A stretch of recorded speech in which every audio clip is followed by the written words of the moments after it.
Okay.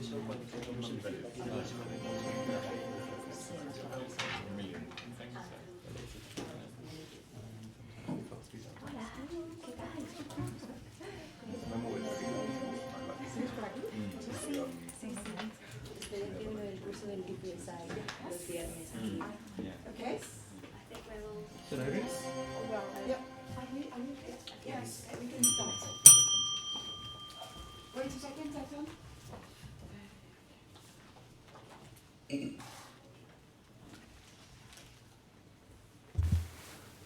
Right, here we are, good morning, on the dot, 10 o'clock.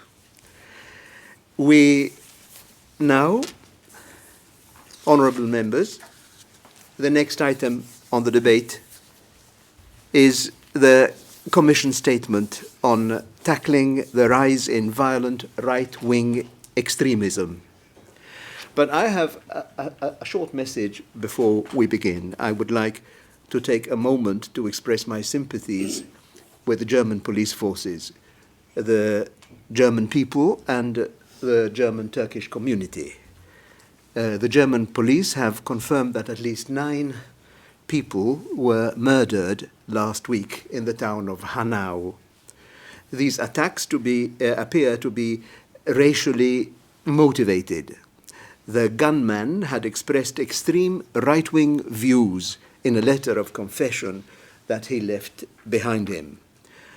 Our thoughts are with the families and friends of the victims and the citizens of Germany. This is a tragic reminder of the necessity of today's debate.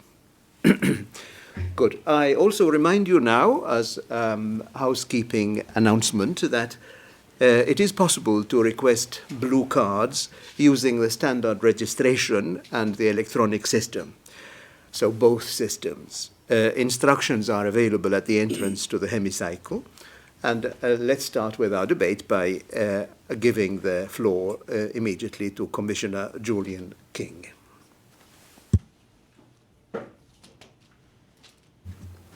Thank you very much, Chair. President, honourable members, friends, ladies and gentlemen.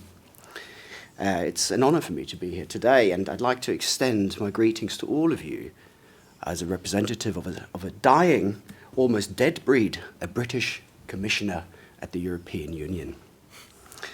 I'd also like to apologise right from the start. I might cough in the course of my speech, but I can assure you I am not infected with the coronavirus. But speaking of viruses and contagious infectious diseases, what we are about to talk about here today is a very serious matter indeed. It is the series of recent tragic events, which our chair has already mentioned briefly, which have further underlined the very real and growing threat posed by right-wing violent extremism. The attack on the synagogue in Halle in Germany late last year lifted the lid on the deep currents of anti-Semitism present in our societies. Last week's shootings, as mentioned just now in Hanau, Germany, revealed the terrible consequences of xenophobia and prejudice. These threats had already been highlighted by the horrible slaughter of innocent people earlier this year in Christchurch, New Zealand. After all of these events, I know that our thoughts were with the families and friends of those involved. It is vital that we fully recognise this threat and work together at the EU level as well as in each of our member states. We need to step up our efforts urgently to address this particular challenge. And let's be clear, violent extremism is violent extremism, whatever hate-filled ideology fuels it. It has no place in our societies, not jihadism, nor far-right, nor far-left violent extremism. Racism, anti-Semitism, xenophobia, and extreme nationalism are fundamentally anti-democratic and un-European. The Commission welcomes the initiative that the Presidency has taken to focus on this area. And indeed, this was reflected in a recent discussion in the Justice and Home Affairs Council, which endorsed a set of suggestions from the Presidency. The Commission stands ready to support all the Member States and the Presidency, and obviously to work with this House in any way possible. While our work on countering violent extremism and terrorism at EU level covers all forms of extremism, the Radicalisation Awareness Network is working with police officers, prison and probation staff, local government officials, teachers and others on the front line of tackling this particular challenge. And building on this work, we think there are a number of areas where we can go even further. In fact, where we need to go further. First, we agree with all those who argue that we need to do more to counter violent, right-wing extremist content online. 3 years ago, we signed with the platforms an EU Code of Conduct on countering illegal hate speech online. When the code was signed in 2016, 28% of such content was being removed. Well, I'm glad to say that now we are at 72% of content. But while the Code of Conduct has proved a very useful tool, the fight against illegal hate speech online is far from over. Unfortunately, there are no signs that the generation and circulation of such content has decreased. The Commission and the social media platforms will continue to build our cooperation within the EU Internet Forum, which has produced some concrete results, something that was highlighted by the Internet company's rapid response to the Halle attack. Because the platforms were able to remove virtually all of the 200 different variants of the video and the extremists' so-called manifesto, including the soundtrack used to glorify the attack, within a couple of hours. So I very much welcome the good cooperation with the companies involved in the Internet Forum. In addition, it's important to ensure that Europol's Internet Referral Unit has sufficient resources and capacity to monitor and refer far-right violent content.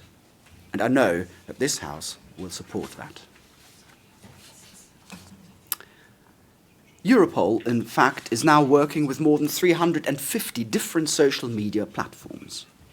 However, there are still some platforms today which refuse to cooperate in our efforts to take down illegal terrorist content online.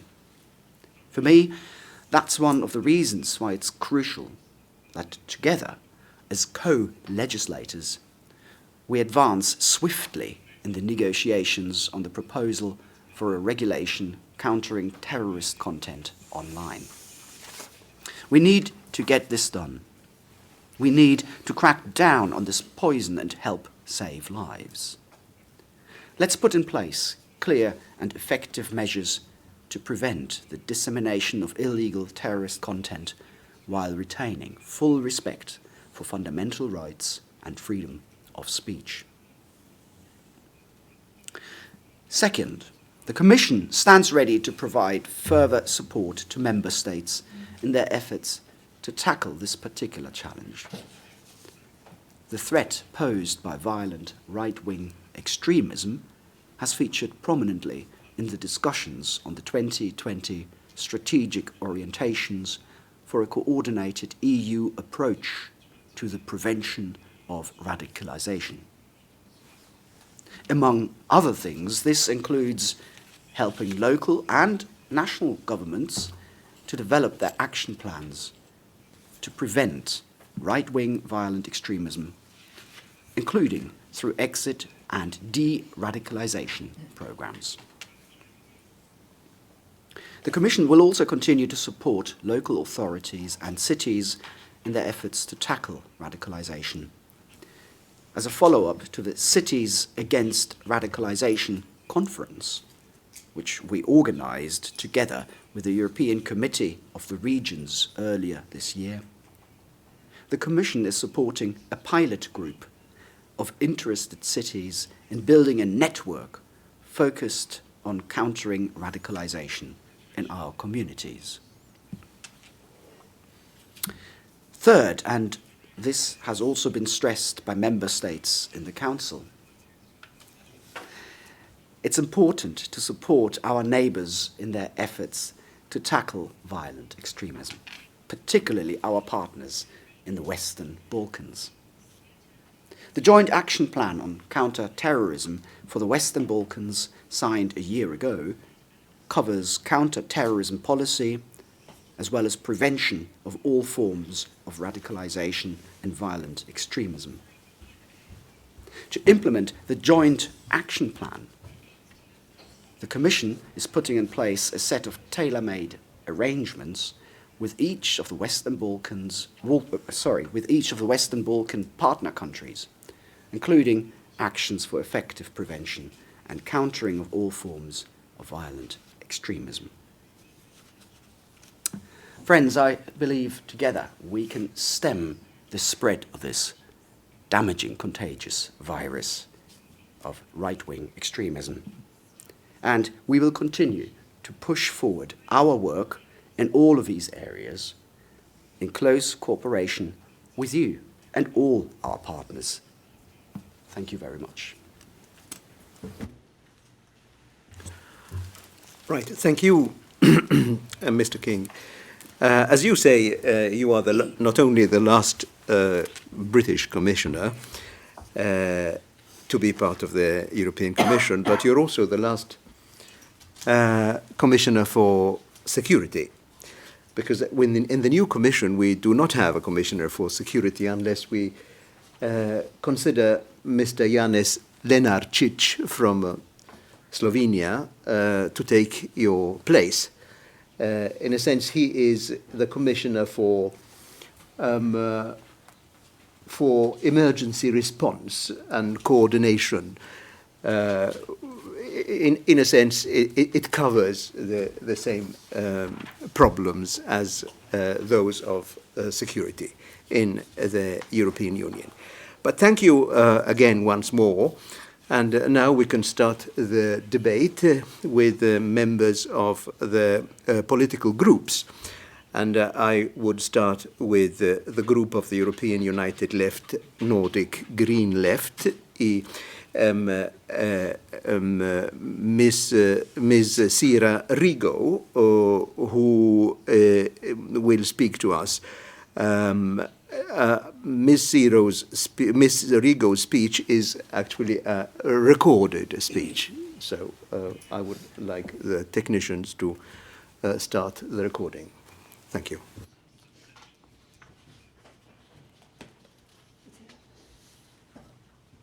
Okay, to get worried.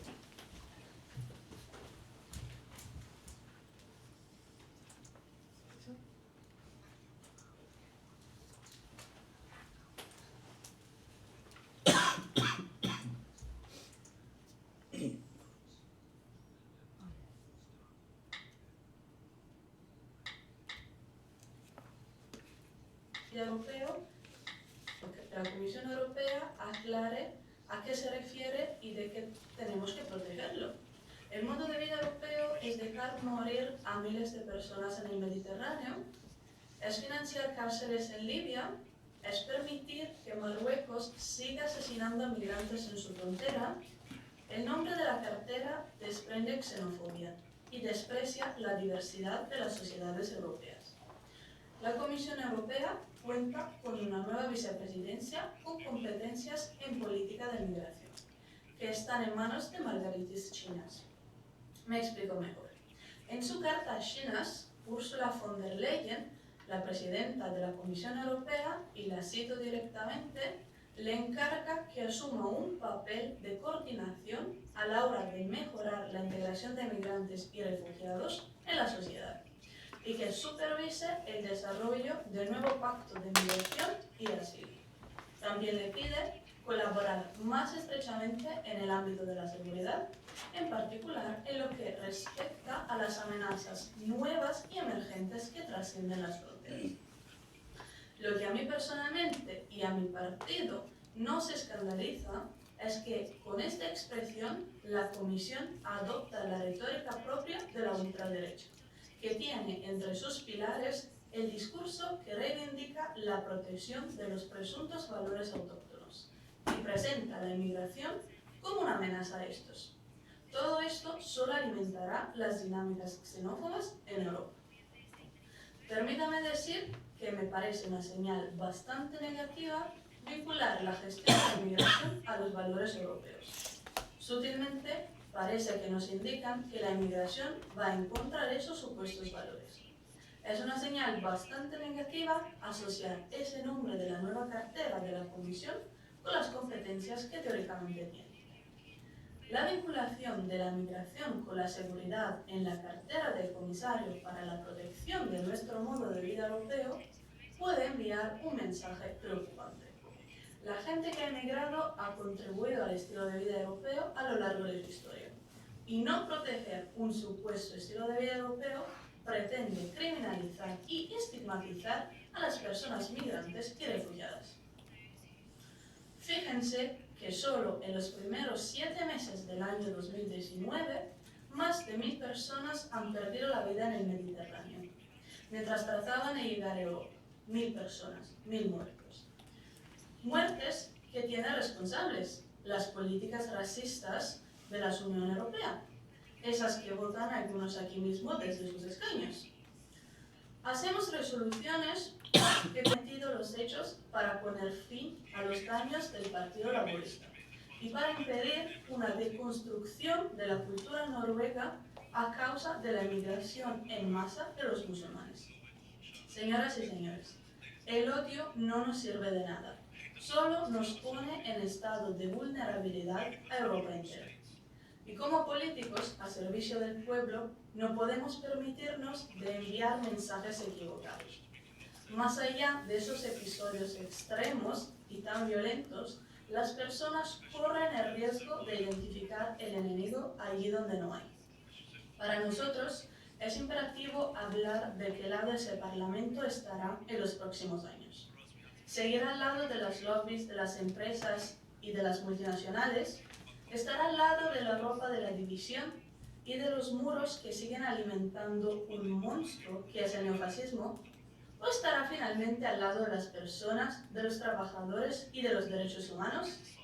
La extrema derecha ya está sentada entre nosotros, pero no vamos a dejar que el Parlamento normalice los discursos de odio o que justifique la violación de los derechos humanos escondiéndose detrás de falsos discursos de seguridad. Gracias.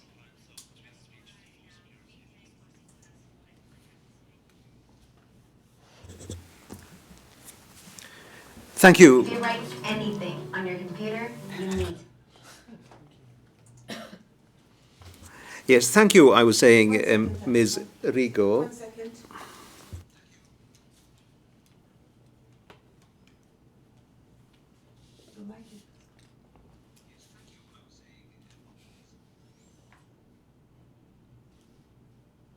Okay, you can. Yes, thank you, Ms. Rigo, for that speech. The next speaker on our list is Ms. Ska Keller of the Greens European Free Alliance, who is present, and I immediately give her the floor. Thank you, Mr. President. Honourable members. 75 years have passed since the liberation of Auschwitz. 75 years since the world at large woke up to the terrible reality of Nazi crimes. Since then, Europe has been transformed. We have moved from a continent of war to a continent of peace. The European Union emerged from the ashes of the Second World War. We promised each other the Nazi crimes would not be repeated, never again.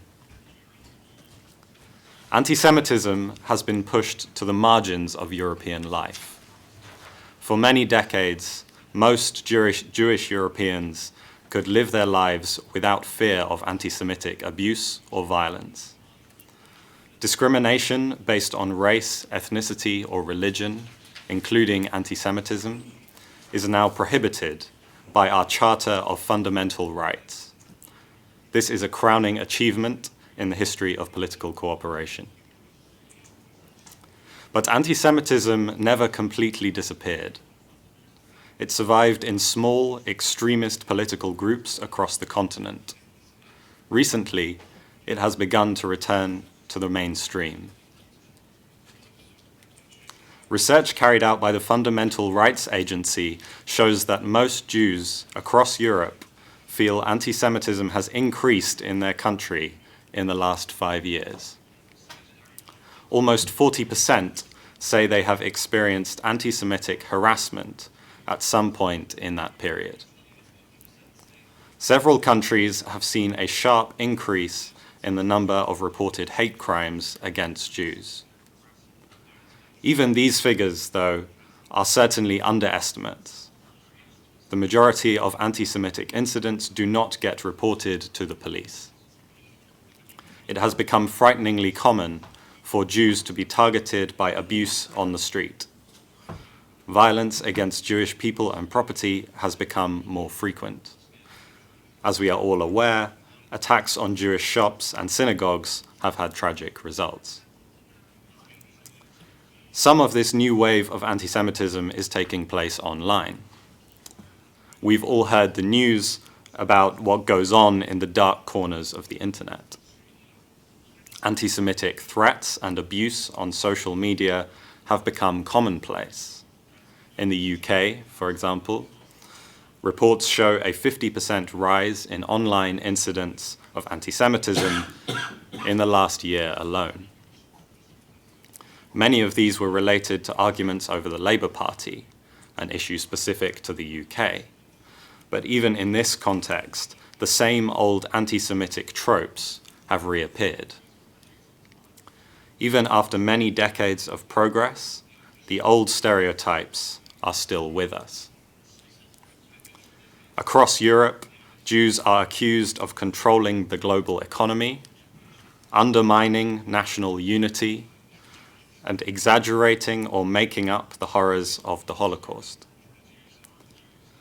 Those who attack Jews deliberately evoke the persecution of the past. In Germany, in 2014, 3 men tried to burn down a synagogue on the anniversary of Kristallnacht. In Greece, Holocaust memorials have been repeatedly vandalized with swastikas. What is behind this renewed hostility? Anti-Semitism has never been confined to just one part of the political spectrum. Left-wing anti-Semitism continues to be a serious problem in the UK and elsewhere. But much of the recent increase in anti-Semitism comes from the far right. Across Europe, anti-Semitism has increased in parallel with the rise of far-right political parties. In Britain and Germany, the Brexit Party and Alternative for Deutschland have shaped the political agenda for more moderate right-wing parties. In France and Austria, the Front National and the Freedom Party have come closer to power in the last few years than they had for many decades previously. In Hungary, Poland, and Italy, Fidesz, Law and Justice, and La Lega have brought far-right politics into government. All of these countries have seen a substantial increase in anti-Semitic behavior. In 2018, the Central European University was forced to leave its home in Budapest after years of anti-Semitic government propaganda against it. It is extremely sad that this great institution, a symbol of European progress and cooperation, is no longer welcome in one of our capital cities. Far-right parties claim to represent the will of the people. But what they really represent is the dangerous politics of majority rule. Jewish communities are minorities in every European country. Like other minorities, their rights and freedoms must be protected. We know from experience that populist politics has dangerous consequences. When politicians use divisive rhetoric, it does not take long for violence to follow. Far-right parties divide the world into insiders and outsiders, patriots and cosmopolitans, citizens of a country and citizens of nowhere. This is the rhetoric of the 1930s. We must not allow it to create another tragedy for our continent. What can we, as MEPs, do to stop this dangerous pattern? As members of the Greens European Free Alliance, we understand the need to fight against far-right extremism in our own countries through the democratic process. But we also understand that a European problem needs European solutions. Anti-Semitism crosses national borders. No government will defeat it by acting alone. The EU must be committed to opposing anti-Semitism. We welcome the statements made by the President and Vice President of the European Commission on this subject.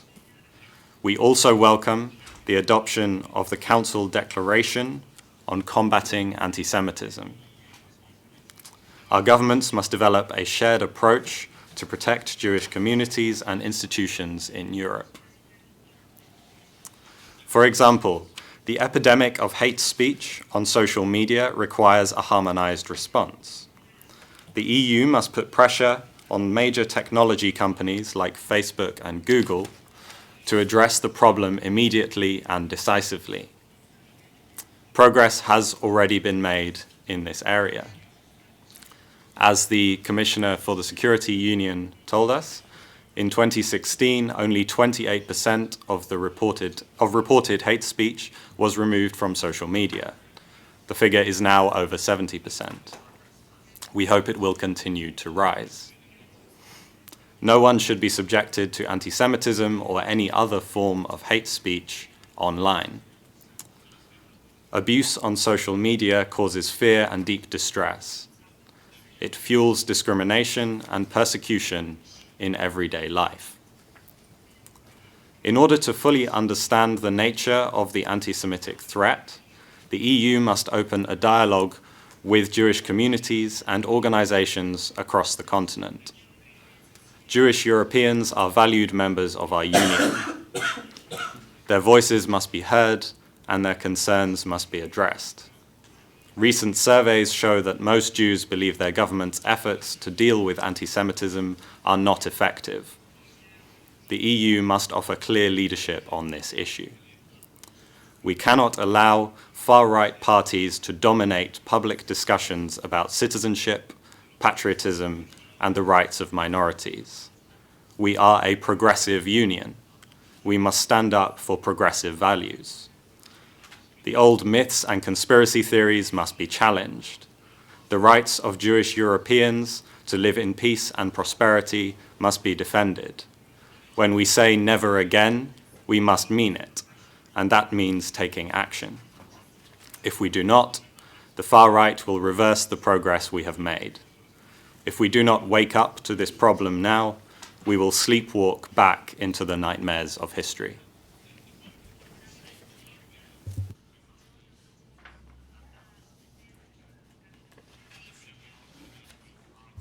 Yes, thank you very much, Ms. Skakela. You have touched upon very important subjects. I can't stop thinking about our recent event here at the European Parliament when we invited Ms. Liliana Segre, who was a Holocaust survivor, at the beginning of February or the end of January, I think it was, and we had an exchange of views with her, with our members of Parliament. Ms. Segre was also made senator for life in Italy, in the Italian Senate. We have cases of a lot of violence against Jewish persons, but we also have examples of honors that have been given to them. But let's move on and hear from our next speaker, who is Luisa Porritt from the Renew Europe group. Again, we have a recorded speech, and I would like the technicians to start the recording. Thank you. I am being reminded also that after this speech we will take a short break, because this speech will be interpreted in the consecutive mode. So let's listen to the speech first, and then we will stop the web streaming. Thank you.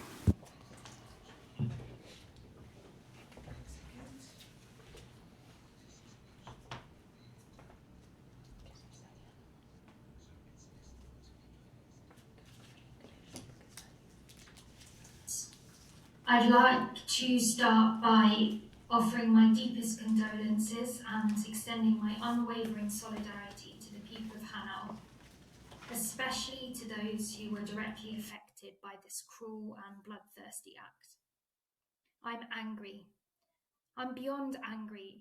I'm angry because we are here again.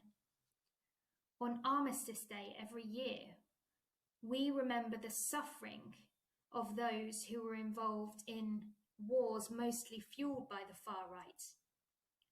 40 million deaths in World War II remind us never again. But we are letting it happen again, before our very eyes. Far-right terrorism has more than tripled in the last 4 years.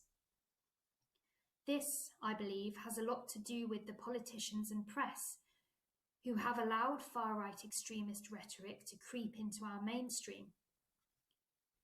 Indeed, public discourse in the 2016 referendum in the UK was toxic, and it cleared the way for tacit acceptance of far-right rhetoric. Our own Prime Minister, Boris Johnson, has repeatedly used words like traitor and betrayal when referring to people who voted to remain in the European Union. He has also referred to the Benn Act as the surrender bill. What kind of message does this send to people? Does it say that patriotism can be linked with those words like traitor and betrayal? The far right is not a synonym for patriotism. Its adherents aren't valiant, just, or patriotic, as they would so desperately have us believe. My friend Jo Cox, Member of Parliament in the UK, was not murdered by a patriot. In fact, her life was taken from her by a far-right extremist thug. This is why our European Union needs to be for us, for tolerance, and not for those who are engaged in supposed patriotism as an excuse for cold-blooded murder. Just how much longer must our citizens scream into the indifferent face of our politicians, yelling, "Stop! Stop normalising the far right. Stop entertaining them. Stop being seduced by poll numbers, voting patterns, and political expediency." So I say to the toxic section of the press and the indifferent politicians, as well as to the online merchants of dehumanisation, in a fairer world, you would all be co-defendants of hate crime. Terrorism in all its forms and manifestations is a global challenge, and we all recognise that. Lasting damage is caused by it to individuals, families, and communities. These scars are deep, and whilst they fade, they never disappear.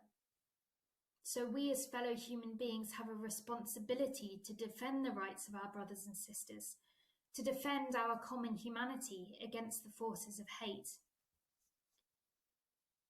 Furthermore, no matter how long ago an attack took place, those victims are still struggling with their legacy. And as such, I am pleased to commend the House for the September Amendment on Common Remembrance. Victims and survivors need time to heal with justice and support, and I believe this amendment will help facilitate this. However tempting it is, when faced with extreme violence, to clamp down on free speech, I would urge the German authorities and this Parliament not to call for bans on free speech. This is not what freedom lovers do, and this only adds fuel to the far-right flames.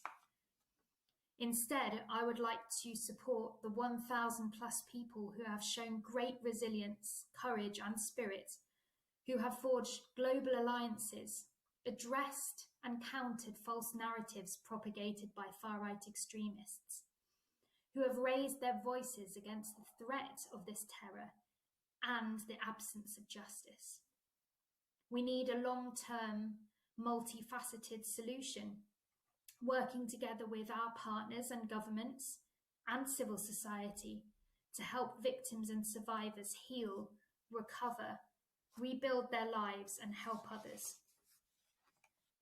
This support is just one way that we can fulfill our responsibility to our common humanity.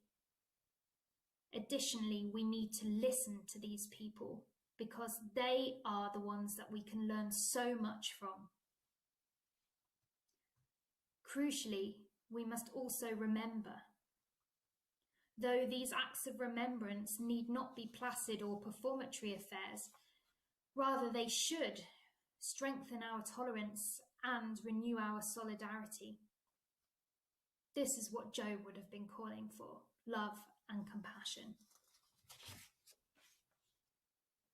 I ask that, as an act of remembrance, we reflect on the lives that were irrevocably changed by far-right extremism, that we show these victims that they are not alone. The EU community should come together in solidarity, because the survivors' call for healing and justice is not just for themselves. They speak for all of us. Thank you very much.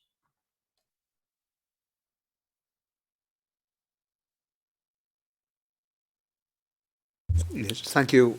As we have said, we now suspend until 11:05. Thank you.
Hello. Right, welcome back. So now we resume our debate. This debate on tackling the rise of violent right-wing extremism. We've had excellent speeches in the first part of this meeting. We heard from Julian King, the Commissioner, and then we went on to hear from the voice of the group of the European United Left, Nordic Green Left, and then the Greens, and finally we heard from Ms. Porritt from Renew Europe group. The last speech then was interpreted consecutively, and that's why we had a suspension of about 25 to 30 minutes. So now we go on from here, and we'll hear from Mr. Miguel Urban Crespo, who is again from the same group, the group of the European United Left, Nordic Green Left. And I give the floor straight away to Mr. Urban Crespo. Gracias, señor presidente. Como ya han comentado algunos de mis compañeros en esta Cámara anteriormente, el ataque del pasado 20 de febrero en Hanau, Alemania, en el que murieron 10 personas a manos de un hombre con ideas xenófobas y racistas, ha traído a nuestra memoria otros atentados similares y ha vuelto a poner el foco en la violencia de la extrema derecha. El debate que hoy tenemos aquí no podría ser más oportuno. Por desgracia, lo sucedido en Hanau no es un evento aislado, sino que nos recuerda a otros ataques similares, como por ejemplo el ataque antisemita en Halle el año pasado o el ataque ultraderechista islamófobo en Christchurch, Nueva Zelanda. Todas estas atrocidades abren un nuevo capítulo en la proliferación de la extrema derecha en Europa. Señor presidente, señor comisario, honorables miembros del Parlamento, el auge de la extrema derecha es sin duda una peligrosa realidad, pero hay algo igual de peligroso. Los partidos de la gran coalición neoliberal están comprando la agenda de esta extrema derecha, sus propuestas e incluso muchos de sus códigos morales. En Alemania, en España, en Francia o en partes del Mediterráneo se recortan a diario derechos y libertades y se normalizan las actitudes de la extrema derecha. En mi opinión, esto es intolerable. La política europea podría decirse que vive hoy una lepenización acelerada, que pone en peligro la democracia. El eje reaccionario, liderado por Salvini, Orbán y Le Pen, al que ahora se suman además las derechas españolas, tiene la intención de liquidar la identidad y los valores europeos al ritmo de un discurso autoritario, xenófobo, homófobo y misógino.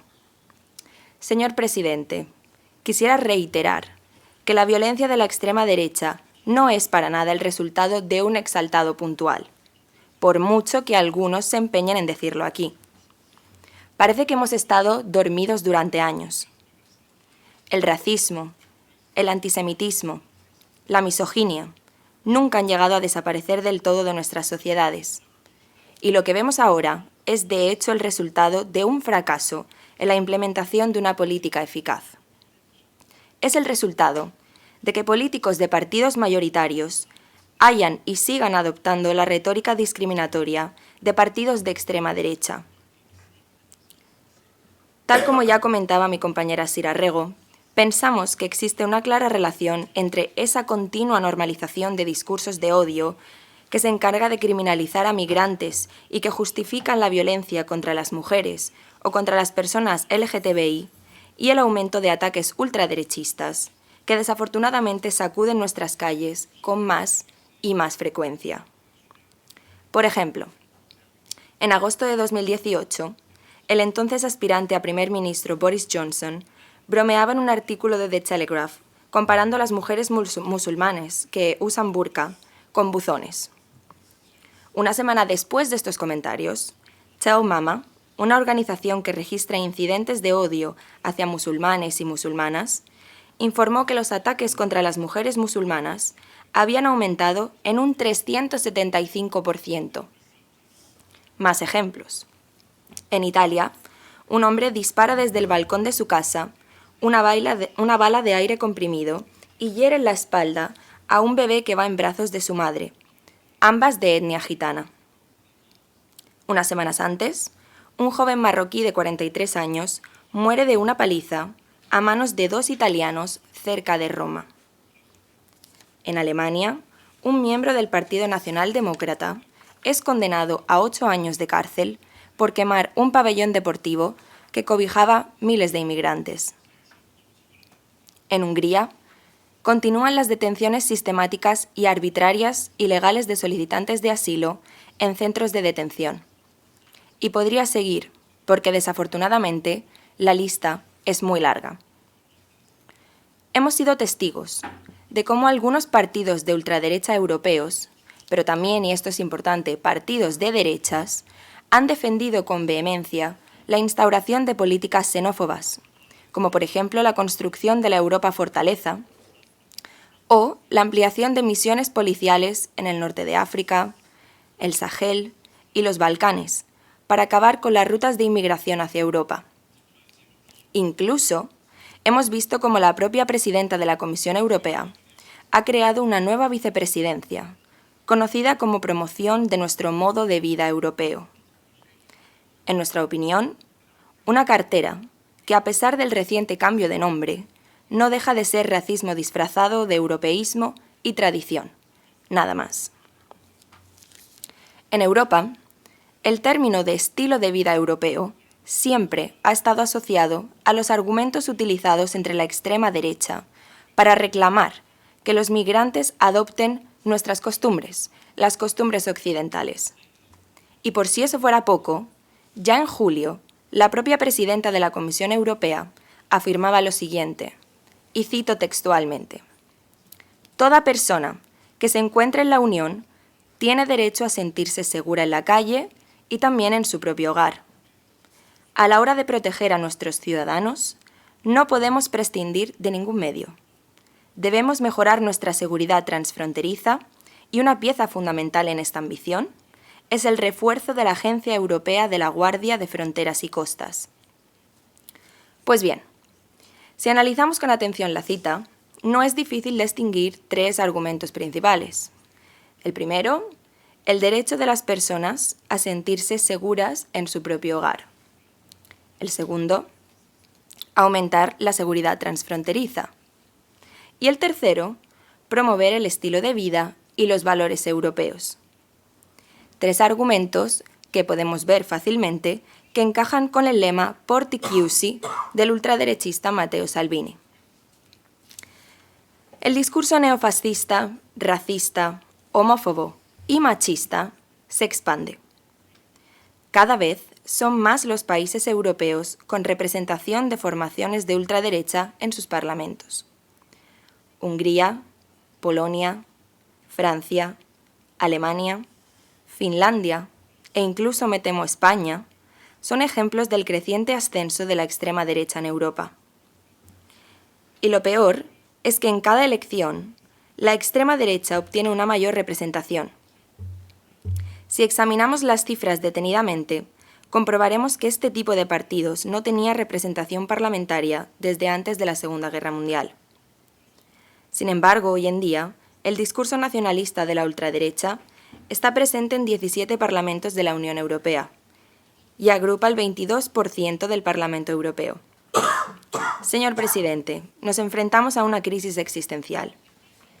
Reagrupación Nacional, Alternativa por Alemania, la Liga Italiana, el partido Fidesz o Vox son algunos de los partidos más repetidos en la prensa durante los últimos meses.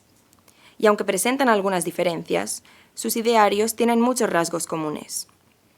Críticas a las políticas migratorias, un fuerte nacionalismo, rechazo a la globalización, un mayor proteccionismo económico y críticas al feminismo. Como sabemos, fuertes mensajes de odio que llegan a la gente a través de la televisión y las redes sociales. Gracias, sobre todo, a las redes sociales, mensajes xenófobos, misóginos y homófobos que hasta hace poco se consideraban totalmente inaceptables, se convierten cada vez en algo más habitual. La retórica política es un reflejo de la opinión pública, sí, pero también podría argumentarse que hasta cierto punto también le da forma. Por ello, ahora más que nunca, es el momento de que los grandes partidos asuman su culpa por haber adoptado sus discursos y políticas a los dictados de una ultraderecha en ascenso y haber legitimado el ascenso de la xenofobia, la islamofobia y el racismo. Desde la izquierda unitaria europea, pensamos que es vital reconocer esta amenaza. No podemos subestimar la presencia de la extrema derecha en este Parlamento, igual que no podemos permitir que sus discursos de odio se propaguen a partidos mayoritarios. Lo sucedido en Hanau nos demuestra una vez más lo rápido que el populismo y el extremismo desembocan en actos de violencia y asesinatos. Para acabar con estos actos de violencia, es esencial que la Unión Europea y todos sus Estados miembros entiendan el grado de urgencia de esta amenaza. Y es por ello que exhortamos a todos los partidos de la gran coalición a que dejen de bloquear cambios en las políticas europeas y dejen de proteger a partidos de extrema derecha. Igual que no ha bastado con sacar a Franco del Valle de los Caídos, sino que ha sido necesario sacar el franquismo de las instituciones españolas, en Europa lo que urge es combatir las políticas de extrema derecha, vengan de donde vengan. Por eso es más importante que nunca levantar el grito otra vez de «no pasarán».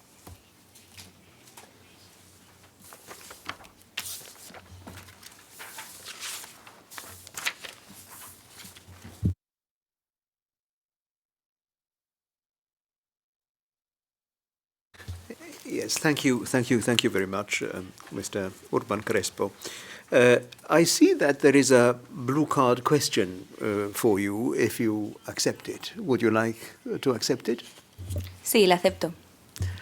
Right, so I give the floor to the person asking the question. Mr. Urban, you mentioned earlier that the European Commission recently created the Promoting Our European Way of Life portfolio. According to what you said, this priority nurtures far-right ideologies.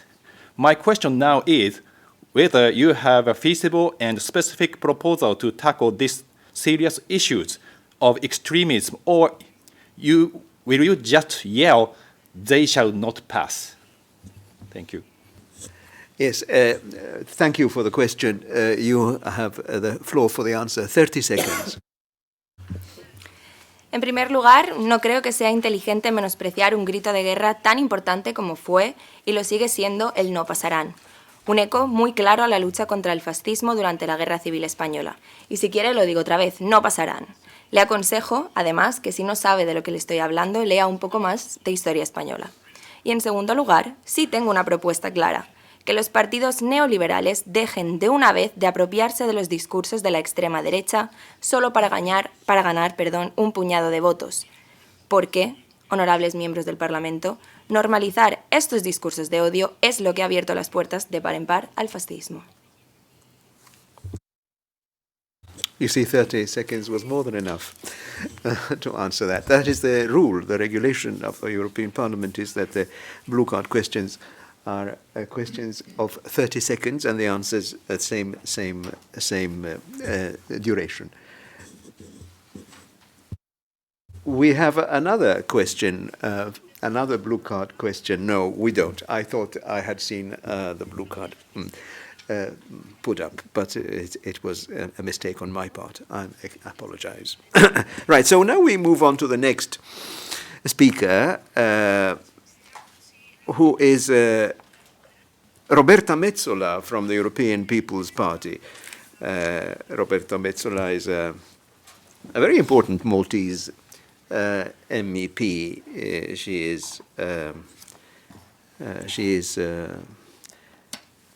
She is also the coordinator for the LIBE committee for the EPP, and she has also been the leader of the fact-finding mission to Malta regarding the rule of law in the island after the assassination of the famous journalist Daphne Caruana Galizia.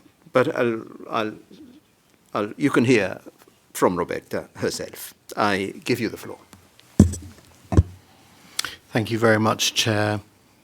Honourable members, commissioners, lords, ladies and gentlemen, thank you very much for inviting me here today to speak at the European Parliament plenary on how we can tackle the rise of violent right-wing extremism.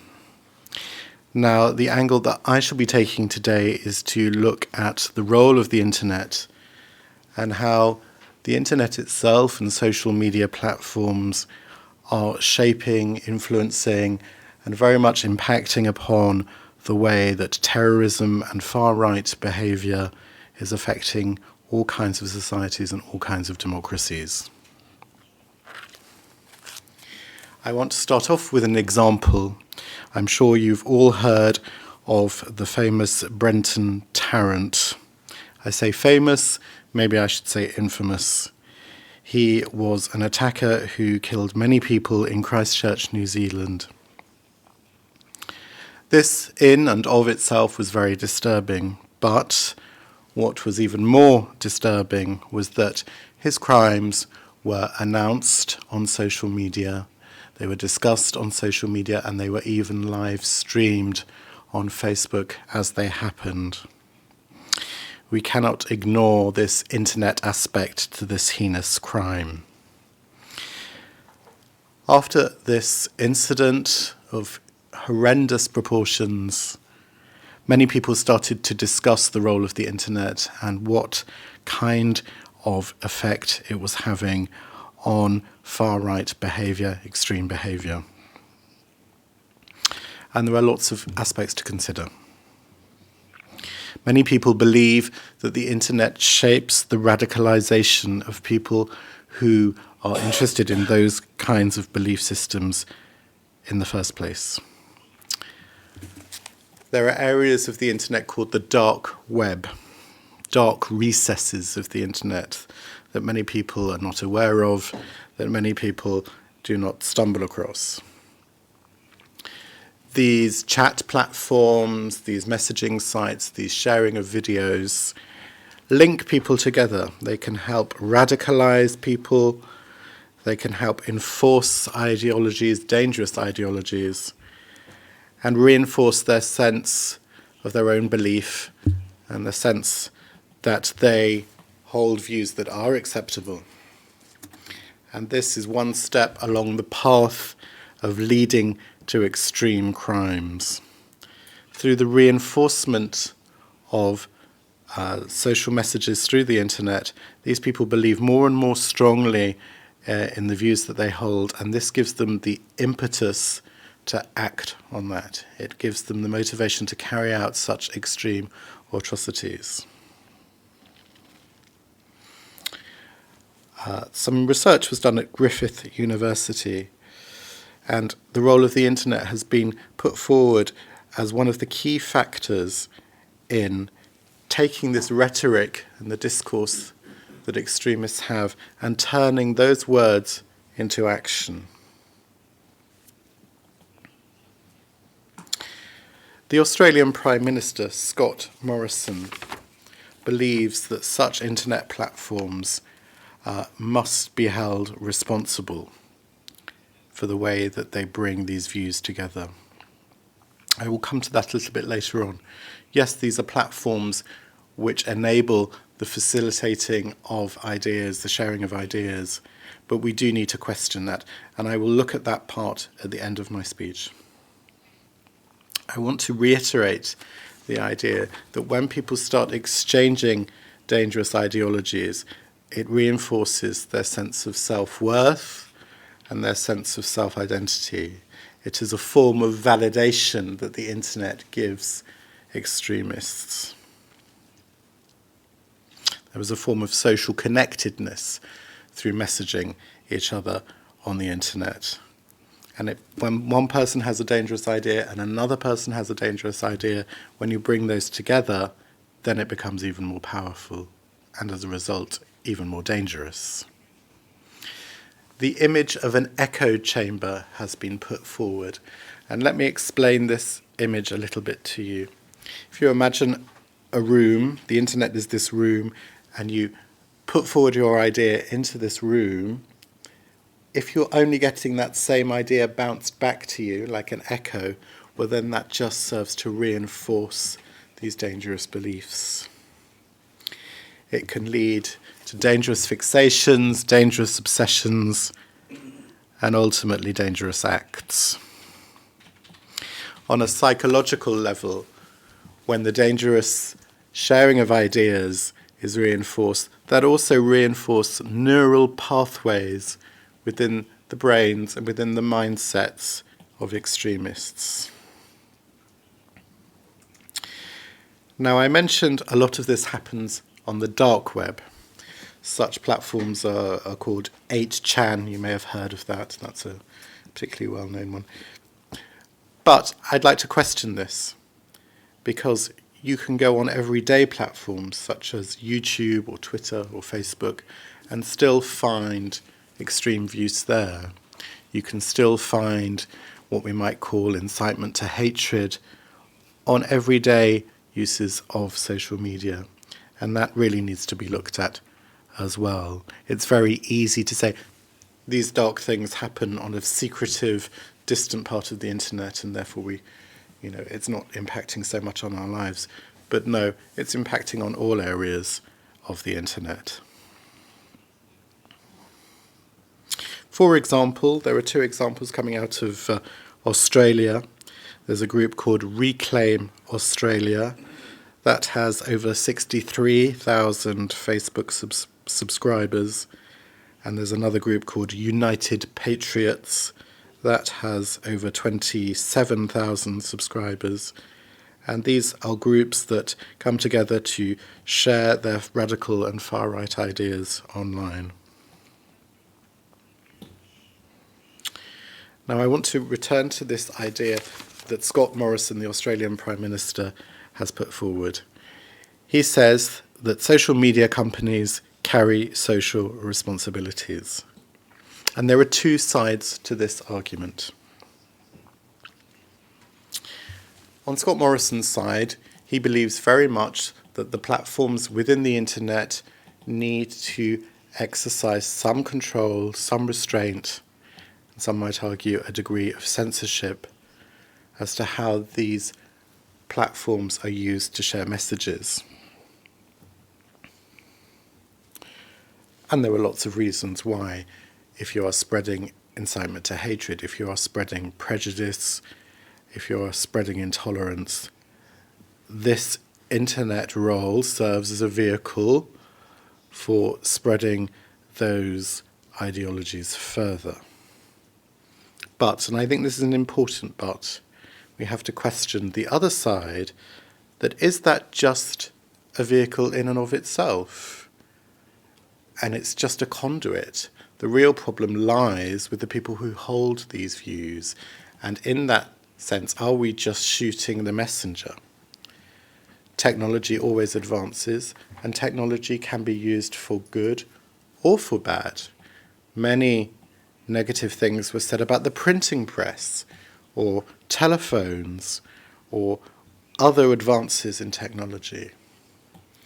So there is a question there, I think, of yes, it can be used for good, but it can be used for bad, and how do we regulate that? I, for one, definitely believe in the freedom of speech, but when we enter into the grounds of censorship, that also has to be done with caution. The dangerous thing, as I've alluded to, is when dangerous words become dangerous acts.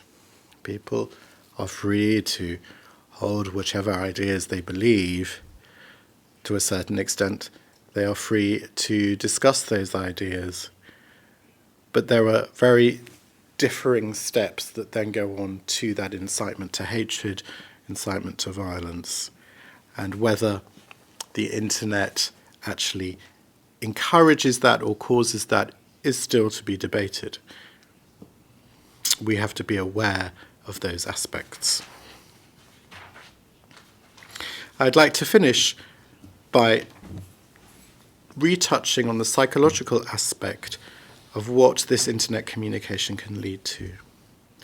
Through those communications, increased levels of fear, anger, and anxiety can occur. And that creates the perfect storm. When you have fear, anger, and anxiety combined with ignorance, misunderstanding, and hatred, those, and I quote here, are the perfect psychological conditions from which acts of violence are committed. And on that note, we must remember the victims of Christchurch, New Zealand. Thank you very much for listening.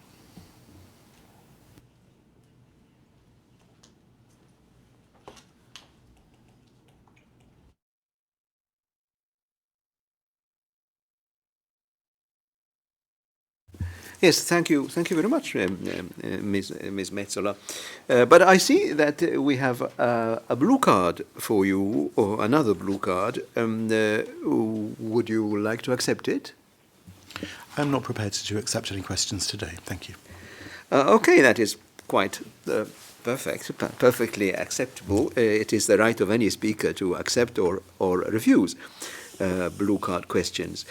So I'm sorry about that. We will continue with the debate, and let's hear from the next speaker on our list, who is Mazali Aguilar from the European Conservatives and Reformists Group, the ECR. And again, this speaker is a recorded speech. So I would like the technicians to start the recording. Thank you. For you in the video, I am Mrs. Mazali Aguilar, member of the Spanish political party Vox, far-right party, and Mrs. Aguilar is also a member of the European Parliament. The speech is about the threat of Islamic extremism, and it's starting now. Señor presidente, honorables miembros, señores, señoras, es un honor para mí poder participar en este crucial debate sobre el auge de la extrema derecha en Europa. Cuando hablamos de extrema derecha, a menudo olvidamos que el mayor extremismo al cual se enfrenta hoy en día nuestro continente es el extremismo islámico. Hoy me gustaría dedicar mi intervención a esta amenaza. Sin lugar a dudas, el extremismo islámico es la mayor amenaza a la que se enfrenta nuestro continente a día de hoy. Se trata de un auténtico veneno que pone en peligro nuestras vidas, nuestras comunidades y nuestros valores. Según mi punto de vista y del partido al cual represento, Europa no está abordando esta amenaza con la firmeza y con la resolución que su seriedad exige. Hace un par de semanas se produjo en Alemania un ataque terrorista, uno más. En este caso, un ataque anti-islamista, en el que murieron 11 personas y resultaron heridas muchas más. Desde el grupo de los conservadores y reformistas europeos queremos expresar nuestro más profundo rechazo a cualquier violencia, a cualquier ataque terrorista, ya sea islamista, anti-islamista, antisemítico o de cualquier índole o ideología. Dicho esto, como partido, como ustedes saben, nosotros nos manifestamos abiertamente anti-islamistas y nos posicionamos en contra de los radicalismos musulmanes cuya única meta es sembrar el terror y acabar dominando nuestras ciudades y nuestras naciones. Nosotros estamos en contra de cualquier violencia, pero debemos decir que este tipo de ataques desafortunados contra comunidades islámicas no son ninguna casualidad, no son simples actos fortuitos, consecuencia de ninguna fiebre ultraderechista ni de desviados mentales. Estos ataques son simplemente la consecuencia de la confrontación que el islamismo ha provocado en nuestra sociedad. El radicalismo islámico está radicalizando, valga la redundancia, toda nuestra sociedad. y ni las instituciones ni los partidos políticos están ofreciendo a los ciudadanos soluciones efectivas contra esta amenaza. La invasión islámica es el enemigo común que tenemos hoy en día en Europa, el enemigo de la libertad, el enemigo del progreso, el enemigo de la democracia, de la familia, el enemigo de la vida y, en definitiva, el enemigo de nuestro futuro. Nuestra postura es muy clara. Debemos ser honestos y reconocer dónde yace el origen del problema y por qué se está produciendo un auge de los partidos de extrema derecha en Europa. El extremismo islámico se combate no con declaraciones de intenciones o de principios, sino con acciones directas. Y en muchos casos, estas acciones deben ser en ellas mismas radicales. Lo hemos repetido muchas veces y insistimos en que hay que actuar de forma inmediata contra la amenaza yihadista. ¿Cómo? Con el cierre de mezquitas fundamentalistas, con la expulsión de los imanes que no condenen expresamente el yihadismo, con la retirada de la nacionalidad a esas personas del país donde residan, con la expulsión de Europa de todos aquellos que muestren por cualquier medio su apoyo al fundamentalismo islámico, y desde este foro instamos a los gobiernos y a las instituciones a que impongan de una vez por todas un auténtico endurecimiento penal hasta la cadena perpetua efectiva para los terroristas yihadistas. Debemos fomentar también iniciativas internacionales de intervención militar contra el califato islámico y suspender las alianzas de Europa con regímenes sospechosos de financiar la yihad o de expandir el Islam fundamentalista. Asimismo, necesitamos un cambio drástico en las políticas sobre migración y sobre refugiados. Debemos priorizar a refugiados cristianos y también a refugiados yazidíes o de otras minorías que se encuentran perseguidas. Y debemos, sin duda alguna, oponernos firmemente a la entrada de Turquía a la Unión Europea y evitar así que Europa tenga fronteras con países como Siria o Irak.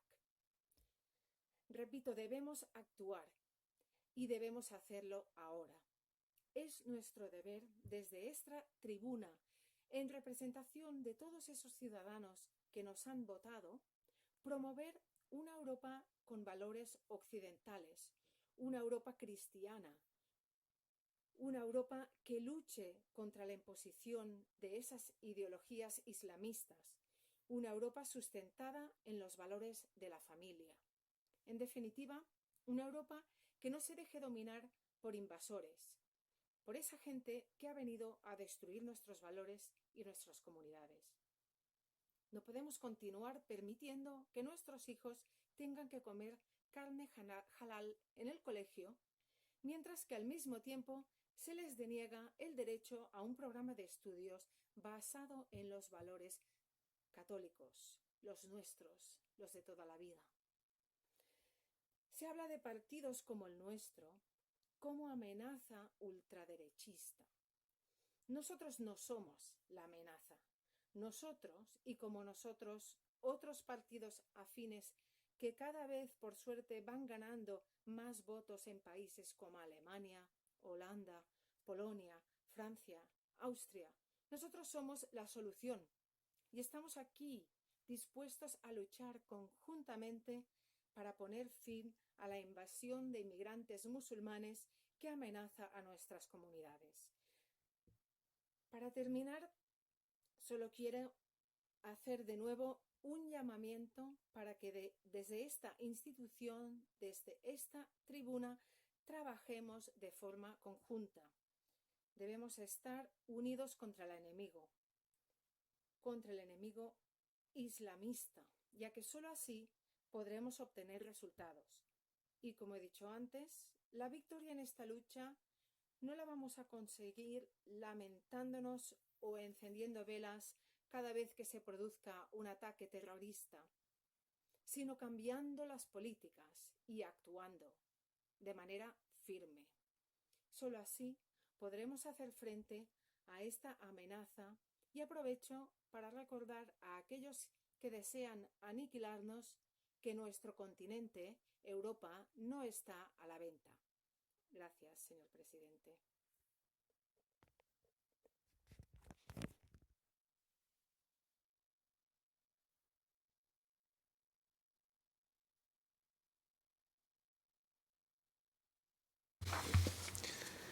Yes, thank you. I would now like to thank everyone who has contributed to this debate. It has been a very important debate, and we need to keep a light shining on these issues, the issues that have been raised this morning. They're extremely important. I cannot express really how important they are, but we have realized from the depth of the arguments that have been brought forward. We will now break for lunch, and we will resume our session at 1 p.m. Thank you.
Good afternoon.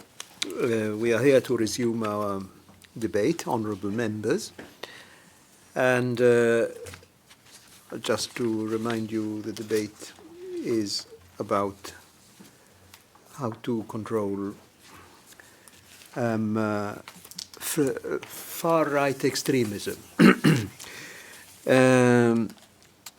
So I would like to start by inviting the first speaker, Ms. Irina von Wiese from the Renew Europe group, to take the floor.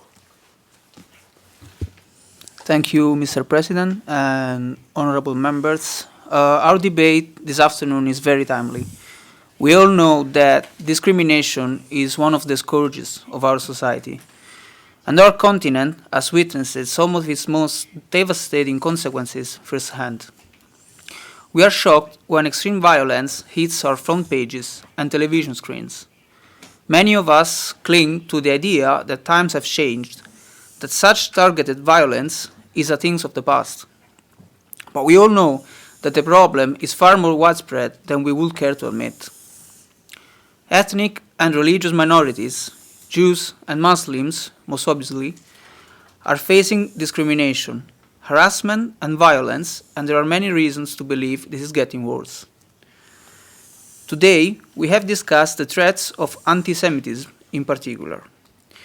It is an issue that evokes terrible memories, but there is growing evidence of discrimination and stigmatization of Muslims, as well as an increase in the number of Islamophobic incidents.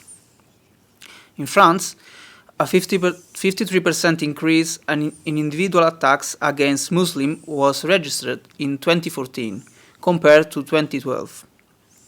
Since the Paris attacks, a further spike in incidents has been observed. Violence seems more and more part of this extremism. And in just a few years, we have seen fatal terrorist attacks in Toulouse, Brussels, Paris, and Copenhagen.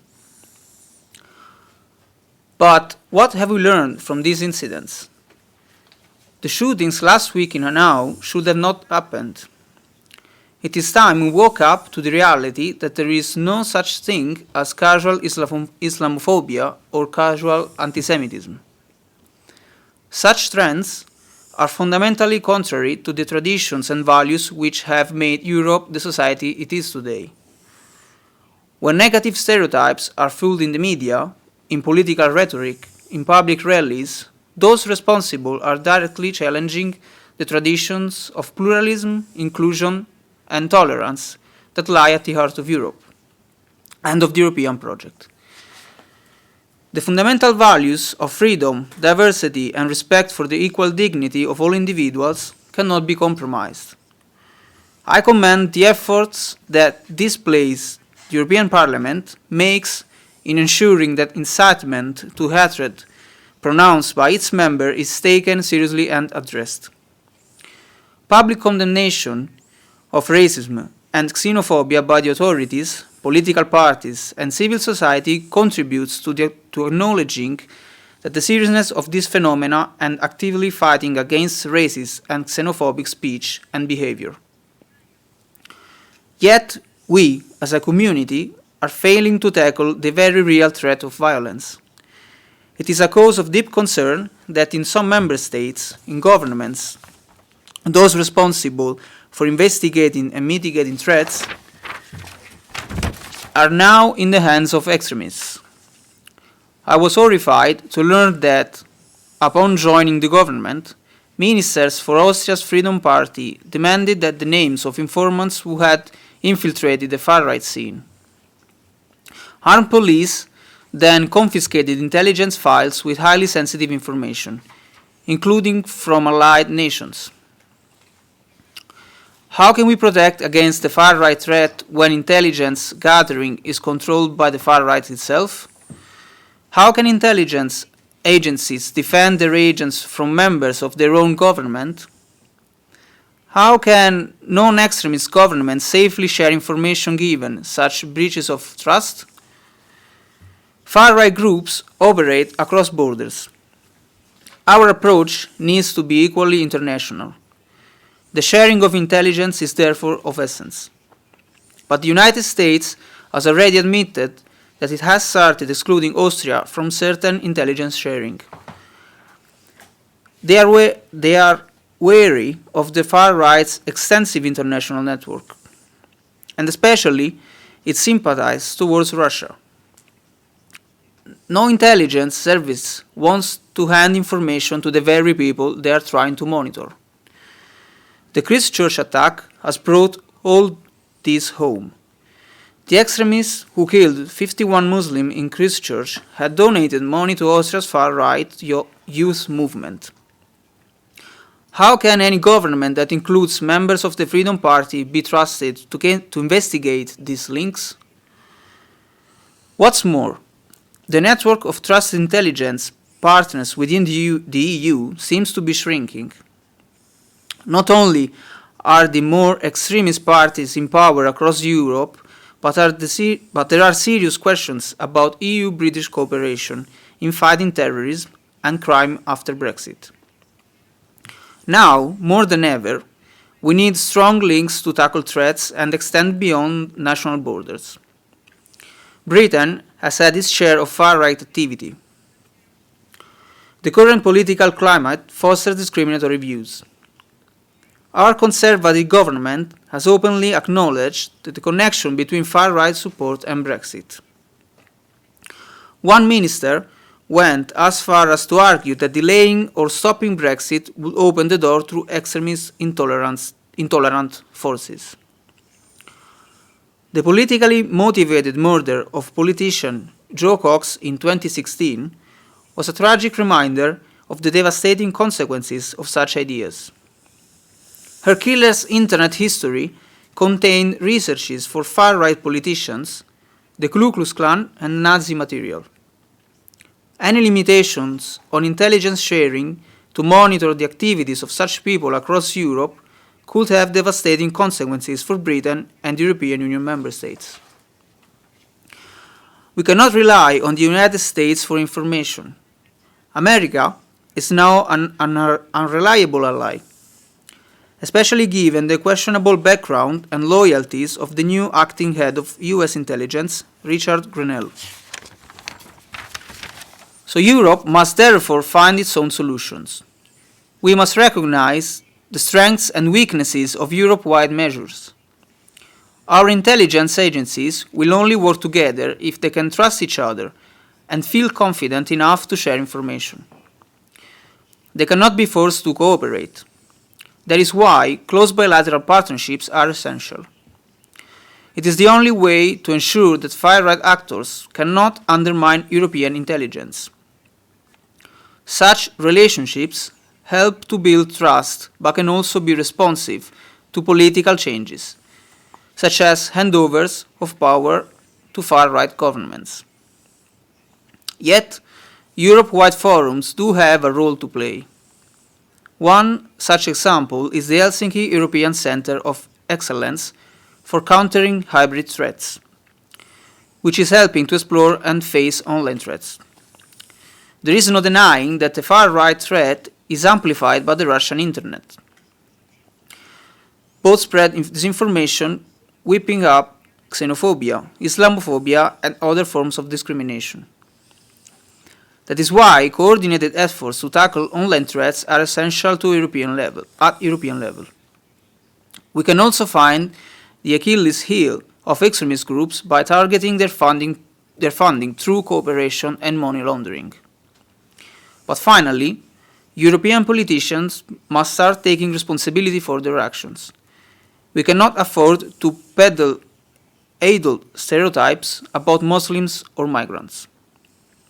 Neither can we allow others in the public sphere to do so, because this adds fuel to the fire of a dangerous extremist trend, and a trend that has already caused so much suffering. Honourable members, let there never be another Christchurch, another Halley, another Hanau. It's high time we took the far-right threat of violence as seriously as we take any other form of terrorism. Thank you.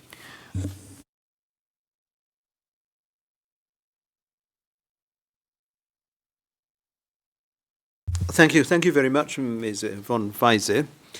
I have a blue card question for you. Would you accept the question? Yes, I do.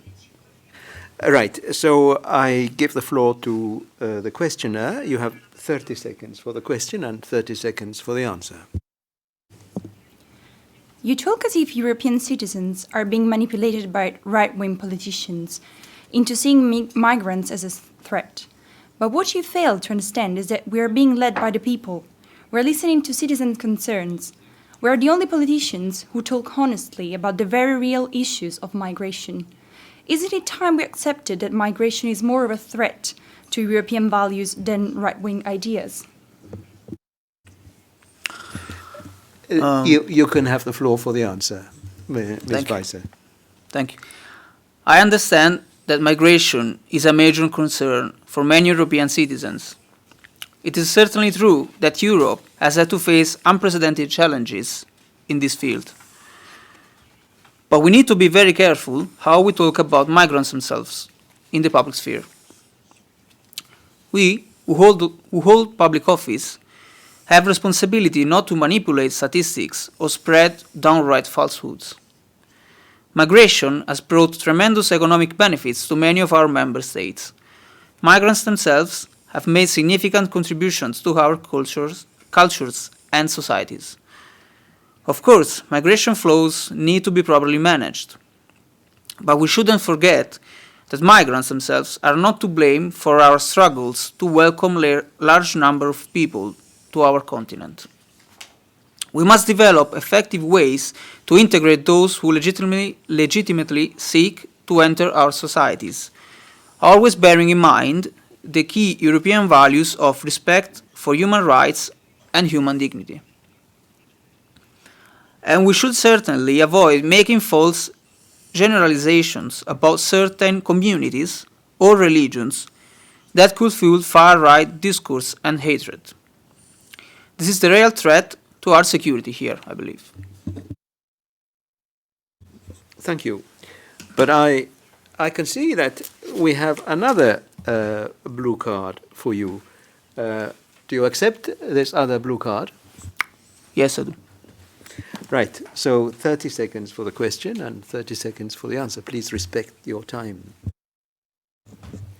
My question is this.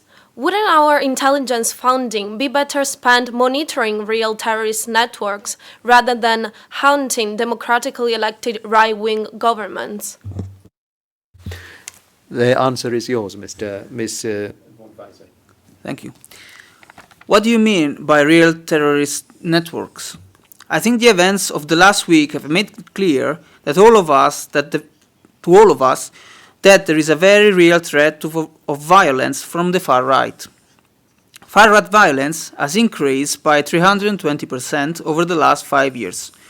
Surely you accept that we need to fund programs to avoid such attacks in future. As for hounding for governments, it's not right. Is not the role of our intelligence services. It is for the people to hold their governments to account. However, in the European Union, we have certain standards when it comes to transparency about funding, for example. We should be clear whether party funding comes from extremist group or foreign powers. Even democratically elected governments are not above the law. Right, thank you for that answer.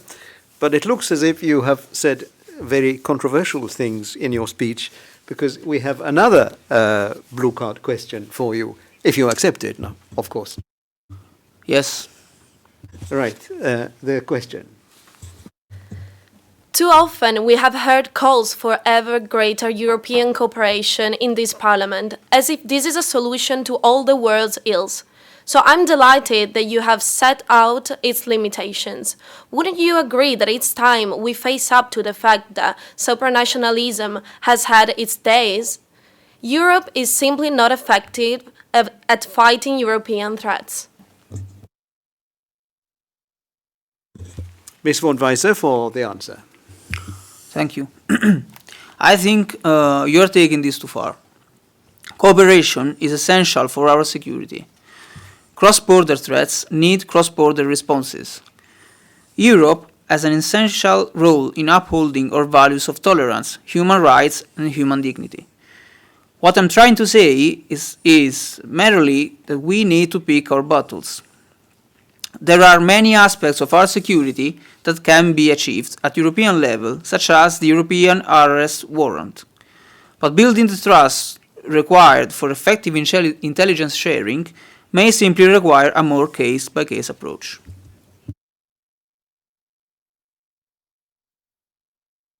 Right, thank you for that. No more blue card questions, finally, so we can move on to the next speaker. And that would be Valérie Ayer from the Renew Europe group. The floor is yours. Je vous remercie, Monsieur le Président, et je tiens à vous dire à quel point la députée européenne relativement récente que je suis devenue se sent honorée de pouvoir participer activement à la présente discussion. Comme vous le savez certainement, j'ai déjà manifesté mes intentions nettes de combattre l'extrémisme de droite, d'ailleurs comme l'extrémisme de gauche, sur le plan politique français, en particulier en tant que membre du parti politique auquel je suis fière d'appartenir, La République En Marche. Et du fait de cette appartenance, je participe au Parlement, comme vous le savez, au groupe intitulé Review Europe. Et revoir l'Europe me paraît très nécessaire. Toutefois, malheureusement, certains partis d'extrême droite disent aussi qu'ils veulent passer en revue l'Europe et la changer, et par conséquent, je regrette un petit peu que en juin 2019, le nouveau titre Revue Europe ait remplacé le titre précédent, l'ADLE, l'Alliance des démocrates et des libéraux pour l'Europe. Car il me semble que ce titre précédent évoquait plus clairement les valeurs qui nous inspirent et que nous cherchons à défendre. Dans la vingtaine de pays qui sont membres au sein de notre groupe. Nous œuvrons tous pour une Europe de droits humains, une Europe de justice sociale et également une Europe de développement environnemental. Par conséquent, nous nous opposons carrément aux partis et aux mouvements d'extrême droite.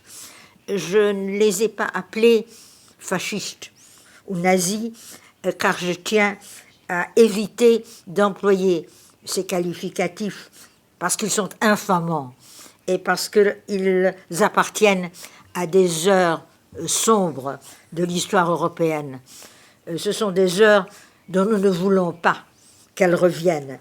Et par conséquent, j'évite d'employer ces adjectifs. En outre, quand on dit aux partis d'extrême droite qu'ils sont fascistes, ils en profitent pour dire qu'ils ne le sont pas, parce que à l'heure actuelle, ils cherchent le sacre électoral. Ils cherchent à se faire élire. Et, fort malheureusement, ils se font élire. Et par conséquent, ils présentent des candidats aux élections locales ou nationales. Ils sont élus à différents postes. Et dans de nombreux pays européens, ils participent au gouvernement. C'est un contraste, évidemment, par rapport à ce qui s'était passé dans les années 1930, parce qu'en Italie fasciste, comme en Allemagne nazie, on avait eu recours à la force pour arriver au pouvoir. Mais à notre époque, les méthodes sont différentes, même si les objectifs sont semblables trop souvent. Les partis d'extrême droite peuvent participer à des coalitions gouvernementales, ils peuvent même gouverner des pays membres de l'Union européenne. Au sein de notre Parlement européen, le groupe Identité et démocratie compte, à mon profond regret, des représentants de la France, de l'Italie, de l'Allemagne, de la Belgique et de la Finlande, mais des représentants d'autres pays, en particulier d'Europe centrale, qui sont des pays gouvernés par l'extrême droite, font partie d'autres groupes au sein de notre Parlement. Je dois vous assurer que je les déplore. Et je veux croire qu'ils en seront exclus un jour. Ils auraient dû être exclus bien plus tôt. Mais mieux vaut tard que jamais. Je ne désespère pas de leur exclusion. Quels que soient les groupes auxquels ils appartiennent, les partis d'extrême droite dénoncent tous ce qui se passe actuellement en Europe en idéalisant un passé national différent de ce qui se passe actuellement en Europe. Et c'est une fort bonne chose qu'il se passe des événements en Europe que ces partis d'extrême droite déplorent, et ils ont tort de les déplorer. Ces partis dénoncent la précarisation de la vie du peuple, la pauvreté du peuple, et ils en blâment la crise de 2008. Mais en réalité, cette crise a été du pain béni pour l'extrême droite. Cette crise a facilité le travail de l'extrême droite. En effet, elle a permis d'accuser l'abolition des contrôles frontaliers, la libéralisation des échanges et même l'institution de l'euro, sous prétexte que tout cela a été causé par l'Union européenne et que tout cela a appauvri les pays membres de l'Union européenne. En Italie, par exemple, vous me permettrez de citer Matteo Salvini, qui a proclamé qu'il faut, je le cite, choisir entre l'Europe des banques, des finances, de l'immigration et l'Europe du peuple et du travail. En France, Marine Le Pen parle d'une Union européenne, et je la cite, considérée et ressentie comme une prison dont les résultats économiques et commerciaux sont catastrophiques. Fin de citation. Pourtant, Madame Le Pen et son parti, qui maintenant s'appelle le Rassemblement national, un nom préférable apparemment au Front national, parce que ce nom avait été porté par le même parti au temps où il était dirigé par le père de Madame Le Pen, plus sulfureux qu'elle ne l'est elle-même.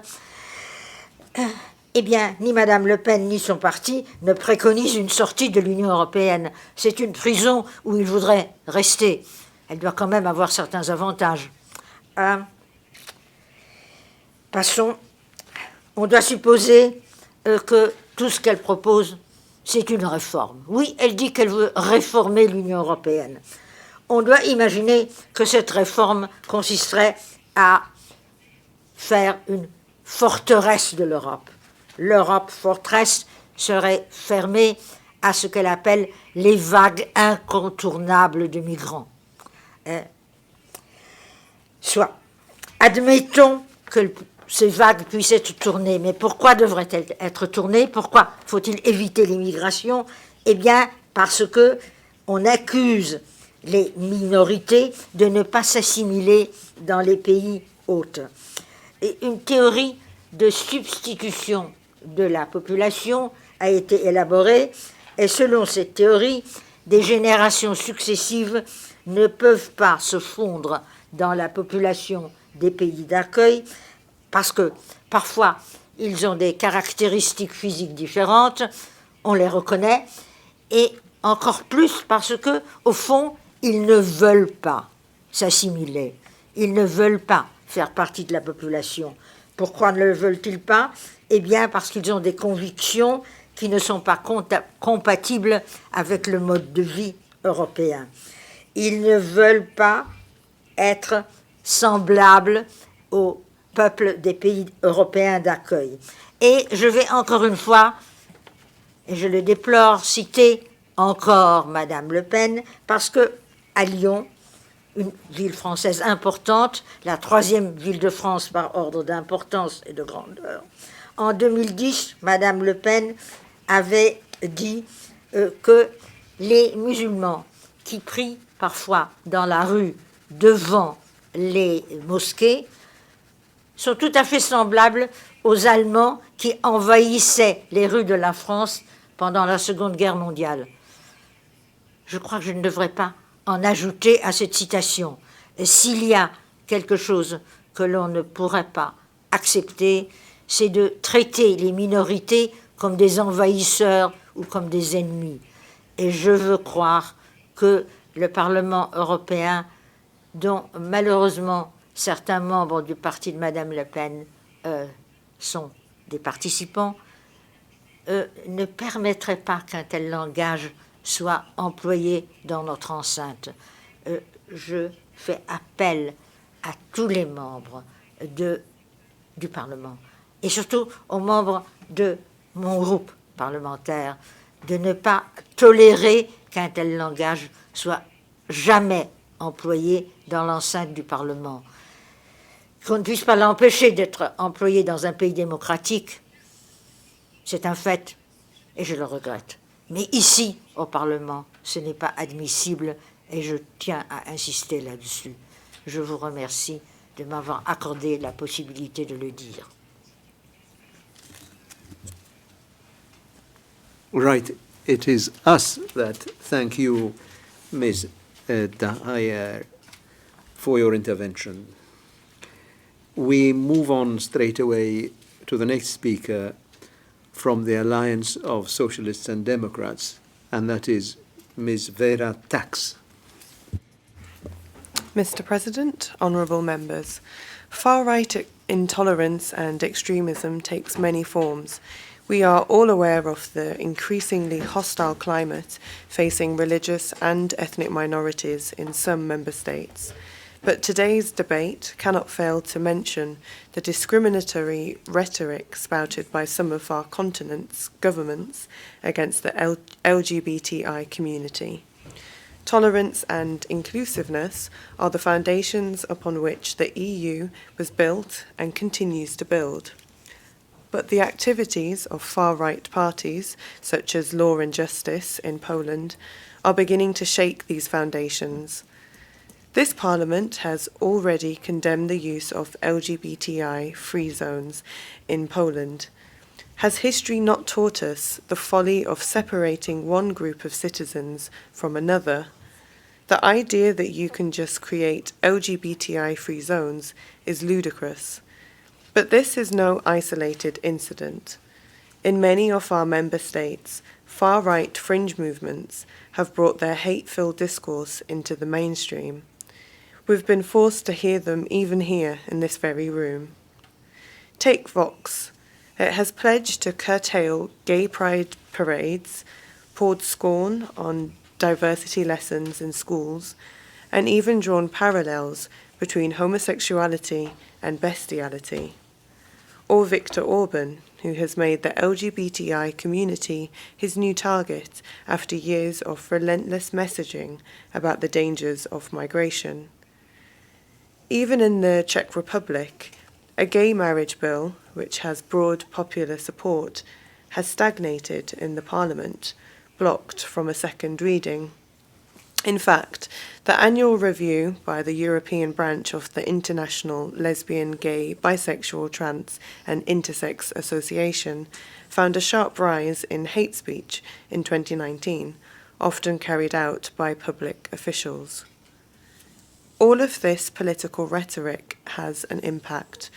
I was horrified to learn that in a survey of Poles last year on what they considered to be the biggest threats facing them in the 21st century, the most popular answer among men under 40 was the LGBT movement and gender ideology. No wonder 2/3 of people identifying as LGBTI in Poland have endured psychological or physical abuse. It's horrifying but unsurprising that many member states have reported rises in hate crimes. LGBTI citizens have every right to live, work, and enjoy freedoms the rest of society enjoys. If certain member states want to restrict the rights of their LGBTI citizens, they need to think long and hard about whether it is compatible with their membership of the European Union. We must work together to fight the ongoing backlash against LGBTI right across Europe.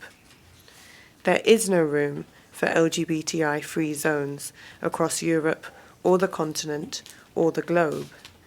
We cannot accept such an attack on European values and fundamental rights in this union.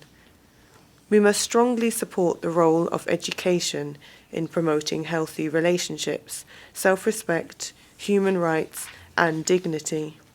We must also protect the freedom of movement of LGBTI families through concrete measures and protection of the core EU rights as enshrined in the EU Charter of Fundamental Rights. And we must not only defend them, but expand them.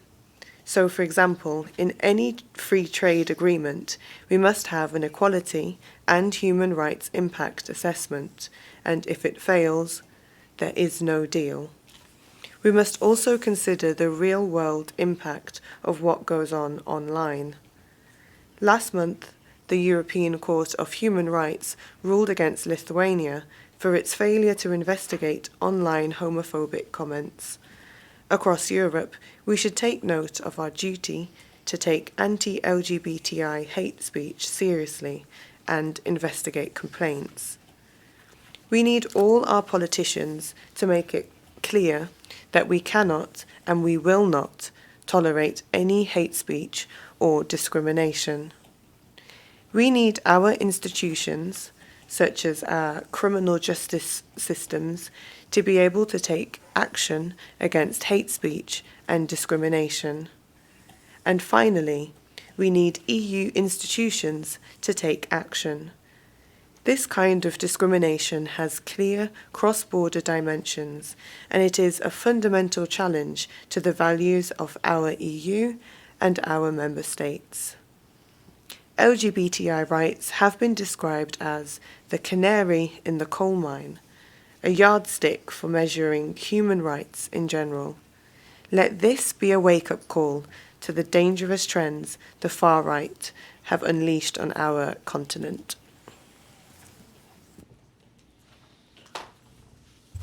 Yeah, thank you very much for that very interesting speech, Ms. Tax. I apologize for not having announced before your speech that this would have been a speech to be interpreted in the consecutive mode. And as a result of this, we now take a short break and we resume at 2 minutes to 2. No, 5 minutes to 2. Thank you.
Right, it's 5 minutes to 2. Welcome back on the spot.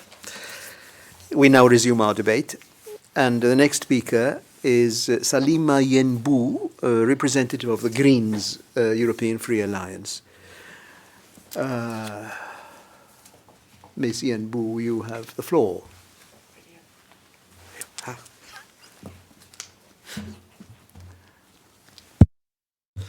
Merci, Monsieur Sassoli. Monsieur le Président, membres honorables, chers collègues. Depuis plusieurs années, un climat de haine et de violence monte au sein de l'Union européenne. Le rejet de l'autre est un pis-aller facile en période de crise économique, sociale et politique. Les racismes doivent tous être combattus ensemble, sans hiérarchie, au risque de les voir instrumentalisés les uns contre les autres. Ils ont chacun leur histoire, mais sont tous alimentés par les mêmes fantasmes et beaucoup de stéréotypes, et vont souvent de pair. Antisémitisme et islamophobie se nourrissent l'un de l'autre. C'est pour ça que je viens aujourd'hui devant ce Parlement, au sein de l'Union européenne, pour poser une question à tous. Pourquoi est-ce que, cette fois-ci, c'est le tour des communautés musulmanes d'assumer la responsabilité de tous les mals qui assolent l'Europe? Permettez-moi d'aller un peu en arrière pour expliquer ma question. On se trouve actuellement dans une période délicate en ce qui respecte la politique de l'Europe, ou plutôt la direction que la politique en Europe est en train de prendre. Depuis quelques années, la hausse de la droite et de l'extrême droite dans certains pays nous a menés vers des politiques et des gouvernements de plus en plus populistes. Nos dirigeants politiques ne se bornent pas au moment d'exprimer leur point de vue en ce qui concerne la défense des valeurs traditionnelles dans ces pays. Des valeurs, si vous me permettez de le dire franchement, qui défendent l'homme blanc, chrétien et patriote comme unique personne valide. L'Union européenne, qui s'est construite sur des valeurs de diversité, liberté et droits humains essentiels, est en train de perdre de vue son but original. Et donc, voici pourquoi ma question est tellement directe.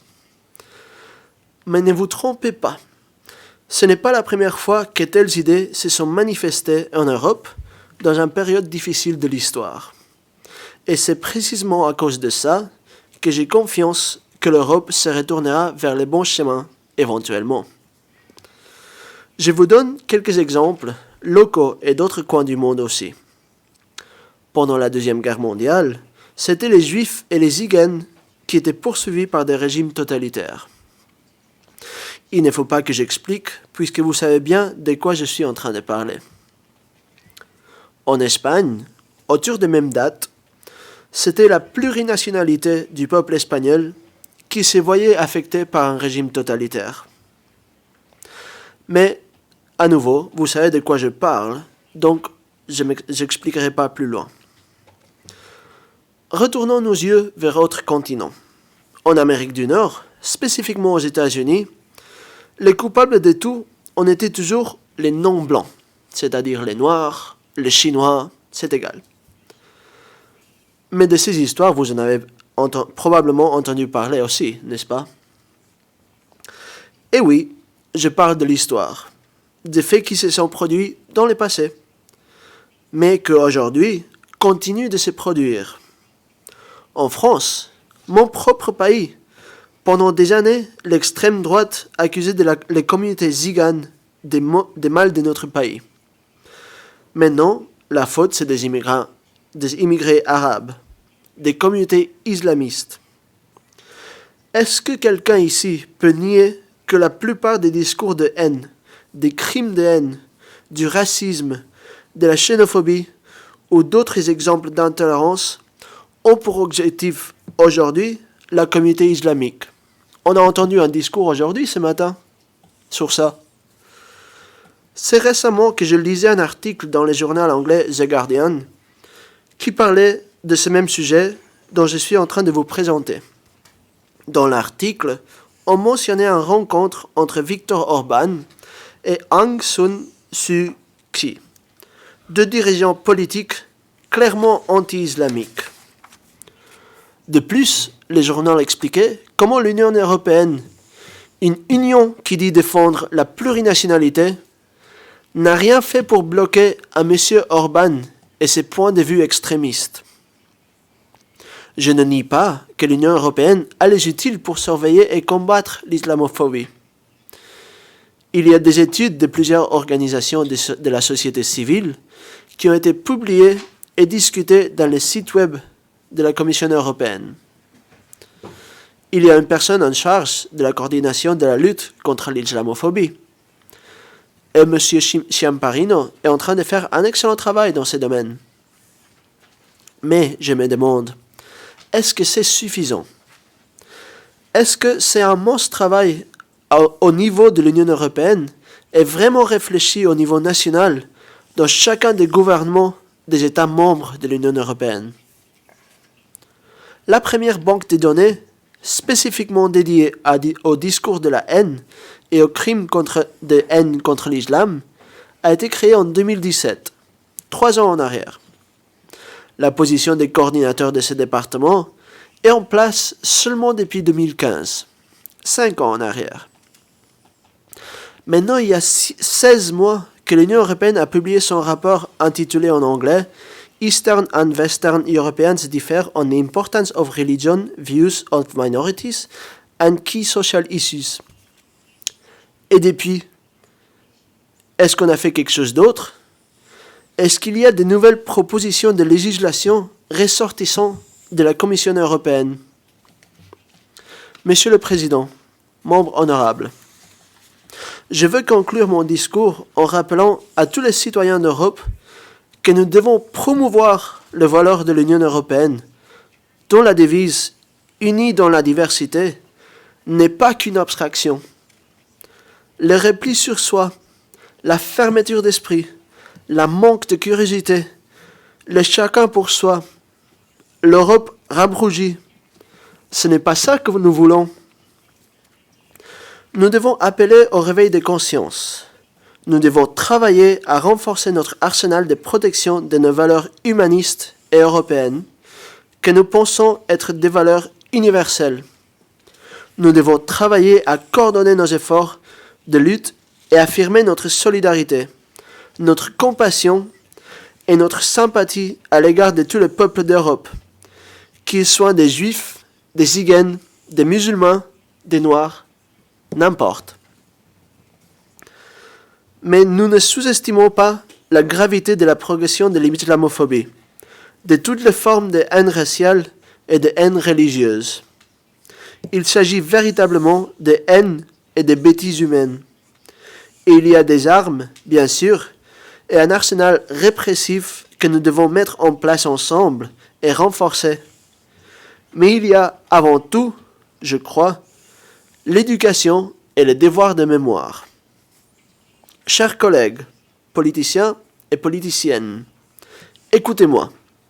Cet engagement contre les discriminations doit être universel, sans considération sur l'origine, le genre, la religion, l'orientation sexuelle ou tout autre critère pouvant définir l'oppresseur et l'oppressé. En effet, nul besoin d'être une femme pour défendre une femme. Nul besoin d'être juif, chrétien, musulman pour défendre un juif, chrétien, musulman. Nul besoin d'être homosexuel pour défendre un homosexuel.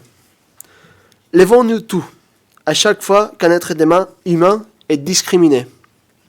C'est seulement quand tout ça sera accompli qu'on pourra vraiment dire que le discours de haine, les crimes de haine, le racisme, la xénophobie et même l'intolérance ont été éradiqués de l'Europe.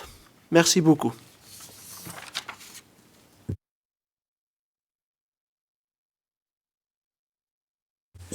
Thank you very much, Ms. Yambu, for your speech. And now we can move on to the next speaker, who is Mr.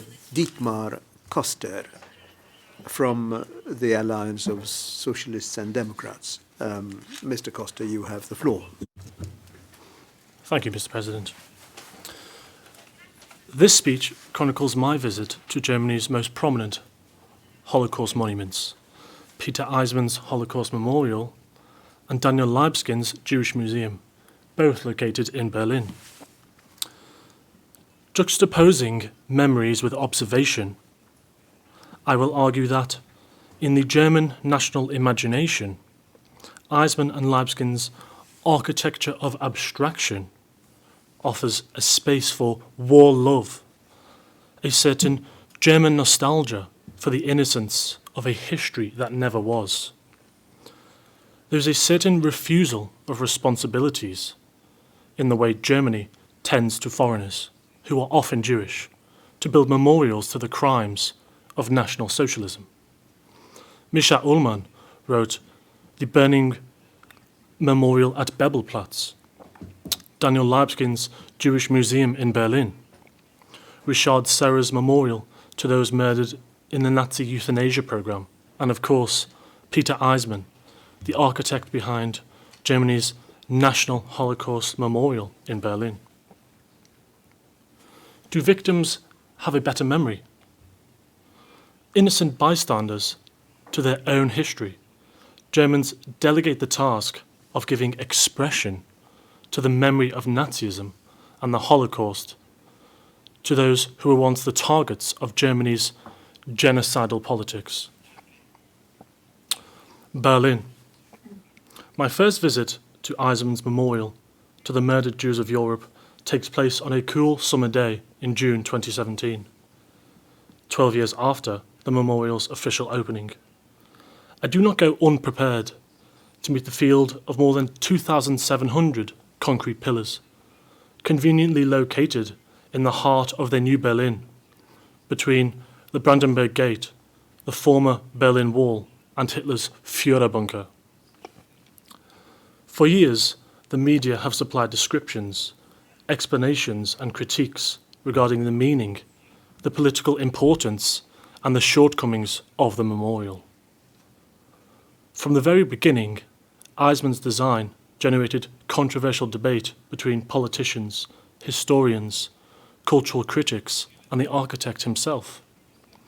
Was the vast field of concrete pillars the right choice? Could abstract art adequately represent the horrors of the Holocaust?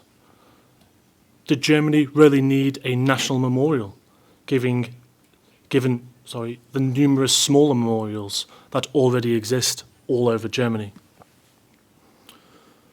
When I enter the memorial, I feel over-prepared. My mind is filled with information about the history of the site, the meaning of Eismann's design, its significance for Germany's national identity.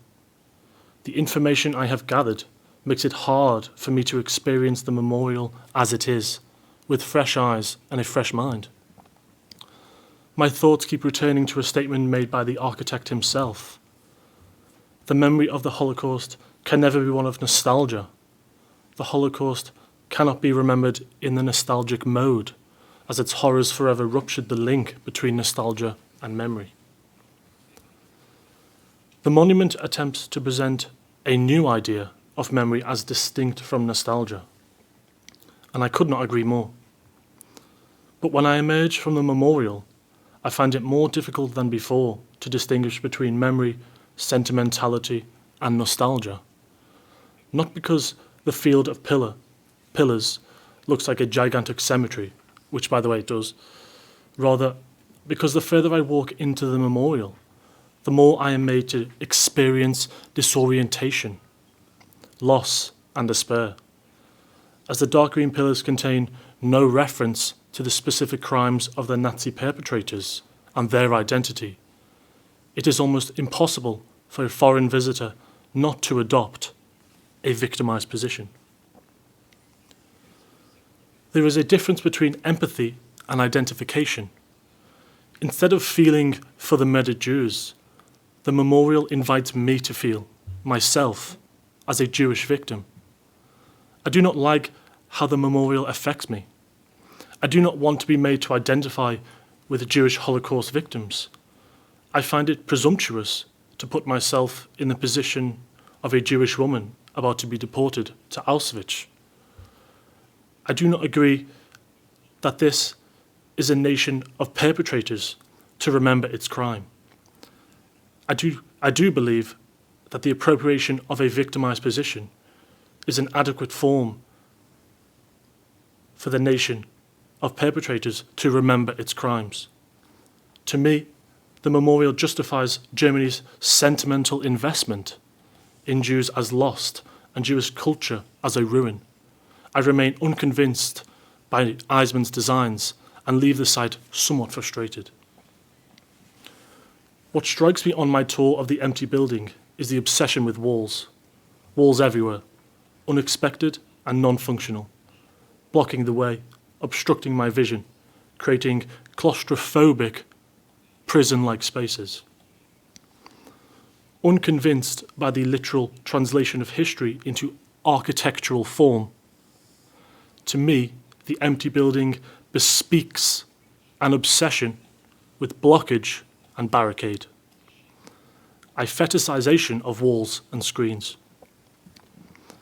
And then there is the building's alluring, glistening facade, authoritative and awe-inspiring, but also broken, opened up, punctured, its twisted, jagged shape echoing the zigzag contours and contortions of the Berlin Wall, which used to stand in the immediate vicinity of the museum.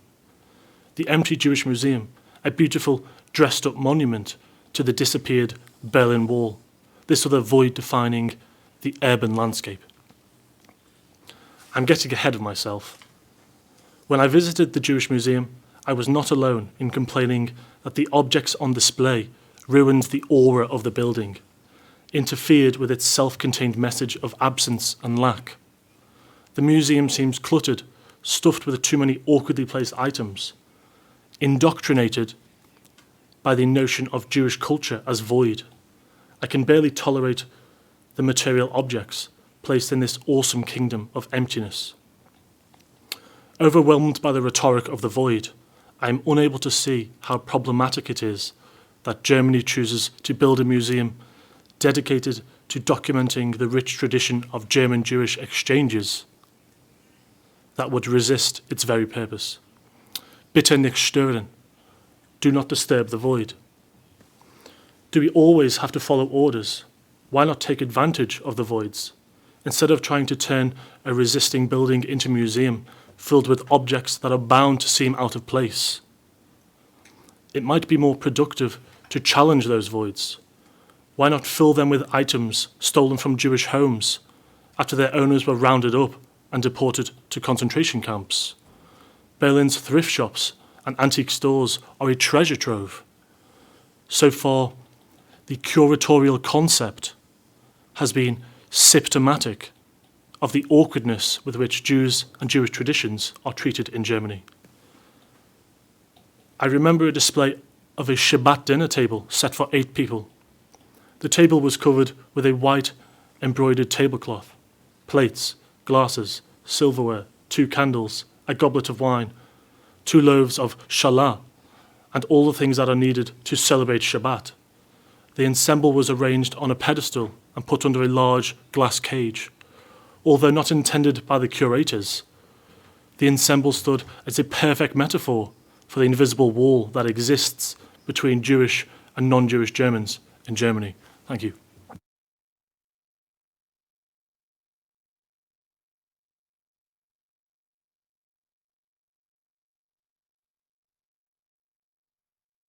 Yes, thank you. Thank you very much, Mr. Costa. I see that we have a few blue card questions here. Would you accept this question? I invite all questions. Yes, so we have the first question, please. Thank you for sharing such a personal perspective on your experience of the memorial with us.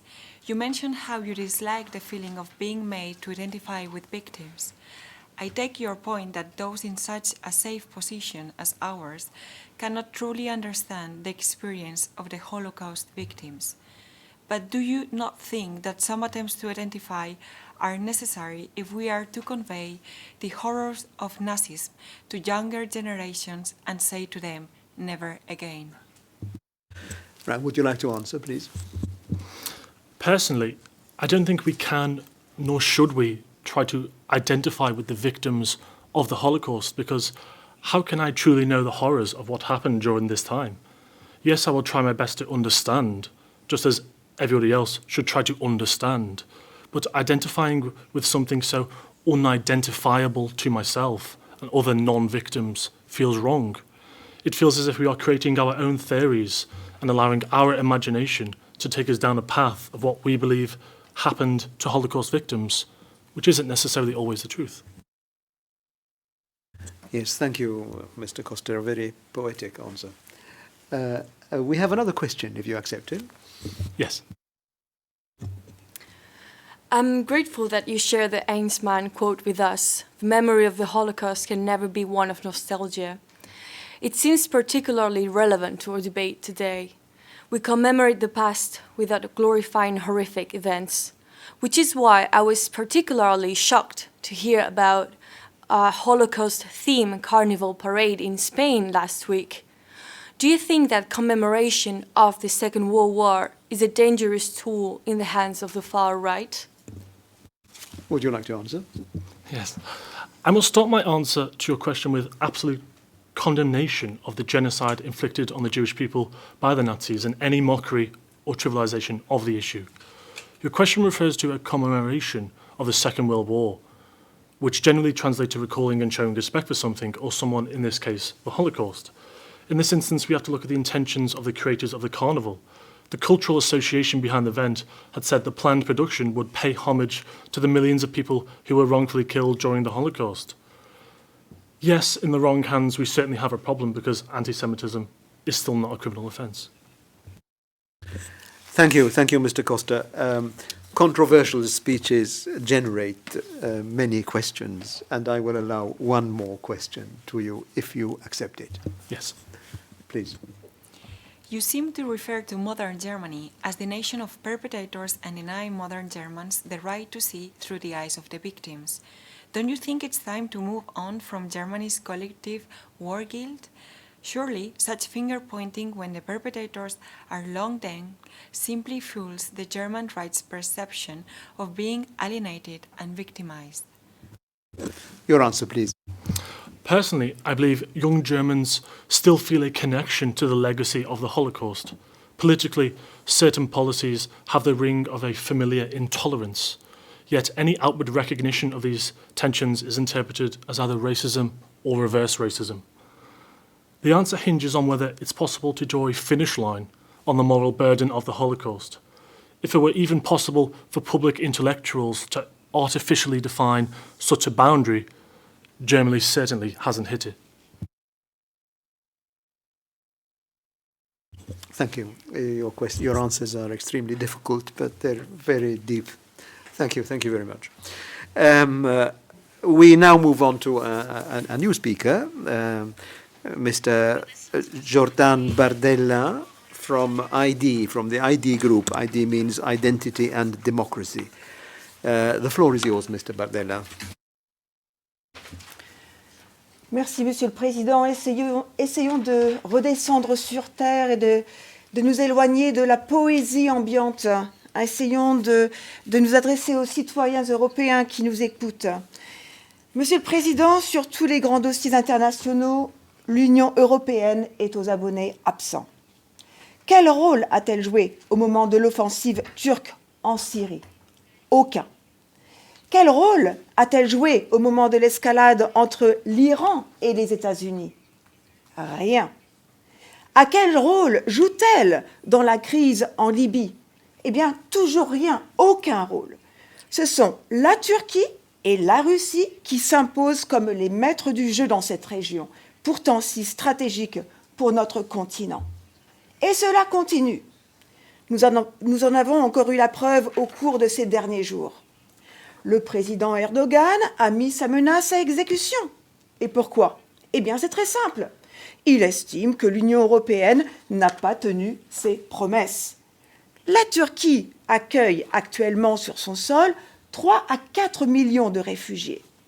L'accord de 2016 décrète que la Turquie s'engageait à garder ces réfugiés sur son sol et les empêchait de franchir les frontières en échange d'une prise en charge financière européenne conséquente. Mais il semblerait que depuis ce week-end, cet accord soit caduque. Et tout le monde s'en étonne. Permettez-moi d'en rire. L'Union européenne, avec cet accord de 2016, a fragilisé son autorité. Elle est devenue prisonnière des humeurs et du bon vouloir de M. Erdogan, que nous connaissons tous. Du vrai chantage. Si nous ne soutenons pas les décisions militaires turques, eh bien, M. Erdogan se fait un vrai plaisir de mettre sa menace à exécution. Il ouvre ses frontières et c'est l'invasion de l'Europe. Avec cet accord de 2016, l'Union européenne s'est mise en péril. Elle a continué ce jeu dangereux avec la Turquie en la menaçant de sanctions économiques. La population a commencé à prendre en grippe l'Union européenne et qui peut encore s'étonner de la haine grandissante du peuple turc envers l'Union européenne. Une fois de plus, nous observons avec grande tristesse la naïveté de l'Union européenne face à l'enjeu de la situation géopolitique sur le terrain. Dès que la Turquie a annoncé l'ouverture de ses frontières avec la Grèce, nous avons assisté à un déferlement de réfugiés musulmans en provenance de la Syrie, de l'Irak, de l'Iran et du Pakistan. Nous en sommes à plus de 15 000 personnes aux frontières. Et nous pensons que ce chiffre va doubler dans les 48 heures. Évidemment, les gardes-côtes et les gardes-frontières turcs ont eu l'interdiction d'empêcher les migrants de se rendre en Europe par voie terrestre ou maritime. Et donc, l'afflux de migrants est incessant. Les patrouilles maritimes grecques ont doublé et il en va de même pour la Bulgarie. Qu'on ne s'étonne pas que la situation soit très tendue. Et je ne parle pas seulement de tensions pour les autorités grecques, ni pour les milliers de migrants qui ont quitté la sécurité de la Turquie, où ils étaient pris en charge avec un toit au-dessus de leur tête, de quoi se nourrir, et même une assistance médicale. Tout cela payé par l'Union européenne, donc par nous tous, les citoyens européens. Les autorités grecques et les migrants ne sont pas les seuls à s'affoler. Il y a aussi les populations grecques locales qui souffrent des tensions invivables et qui n'en peuvent plus. Hier encore, les habitants de Lesbos manifestaient contre la construction d'un nouveau centre de réfugiés. Les populations locales sont menacées. Toute l'Europe se sent menacée. Regardez ce qui s'est passé en Italie, en Espagne, à Malte ou encore en Allemagne. Sur l'île de Samos, en Grèce, le nombre de réfugiés dépasse le nombre d'habitants. Les peuples locaux se retrouvent sous l'emprise d'une situation politique européenne qui les ignore totalement. Les budgets locaux et nationaux sont utilisés pour payer les frais engendrés par les migrants.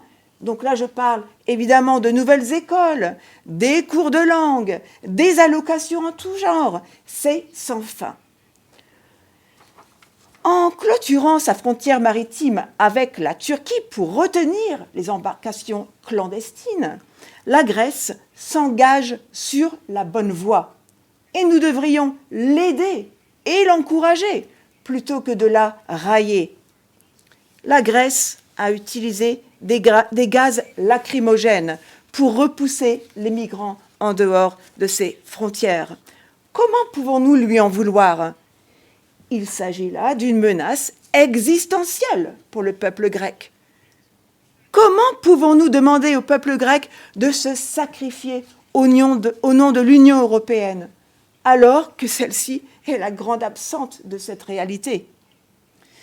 Il y a bien longtemps que les mesures mises en place par Frontex sont jugées inefficaces et futiles. L'Union européenne est impuissante. Elle paralyse le débat par son inefficacité.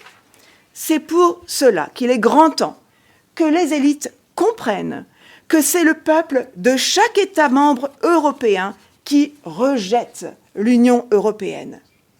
Et le peuple s'organise. Notre groupe Identité et démocratie s'organise. Tout d'abord, nous félicitons le Royaume-Uni, qui s'est libéré du joug de l'Union européenne et qui retrouve la souveraineté de ses frontières. Écoutez le peuple allemand qui vote de façon massive pour le Parti national-démocrate et l'AfD, l'alternative pour l'Allemagne. Une fois de plus, ce parti est critiqué par l'Union européenne.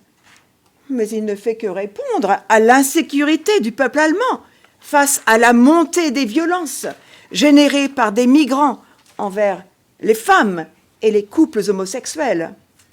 En Europe, les femmes sont libres. Mais il existe en ce moment une tendance à les culpabiliser pour les vêtements qu'elles portent, jugés trop osés. Eh bien nous, c'est la burqa qui nous dérange. Il existe en Europe des mosquées menées par des imams extrémistes qui ont pour mission de détruire les valeurs de nos pays européens respectifs et de recruter des extrémistes qui ont pour mission de détruire nos valeurs. Je ne vais pas vous faire la liste de toutes les attaques terroristes en Europe depuis les 5 dernières années. Que fait l'Union européenne? Rien. Elle se perd dans des discours sans fin comme aujourd'hui. Nous entendons agir. Cela fait plus de 30 ans que les responsables européens nous chantent la même chanson. Demain, une Europe sociale. Demain, une Europe qui nous protège. Demain, une Europe encore plus démocratique. Et ça continue. Les meilleures intentions du monde n'y feront rien. Les promesses que l'on nous répète à longueur d'année ne sont jamais tenues. Alors, pour conclure, permettez-moi de vous rappeler certains faits. Les droits de l'homme affirment que toute personne peut quitter son pays si elle fait l'objet de persécutions. Mais ce principe ne doit et ne devra jamais justifier que la vie, le foyer et les pays d'autres hommes soient bouleversés en retour. Soyez assurés que le XXIe siècle sera celui du droit des peuples à disposer d'eux-mêmes et surtout à rester eux-mêmes. Je vous remercie. Yes, thank you very much, Mr. Bardella. As usual, controversial speeches bring about questions, and we have, I don't know how many, but let's start. Would you accept a blue card question? Une ou deux, mais pas plus, hein? Okay, so let's have the question first.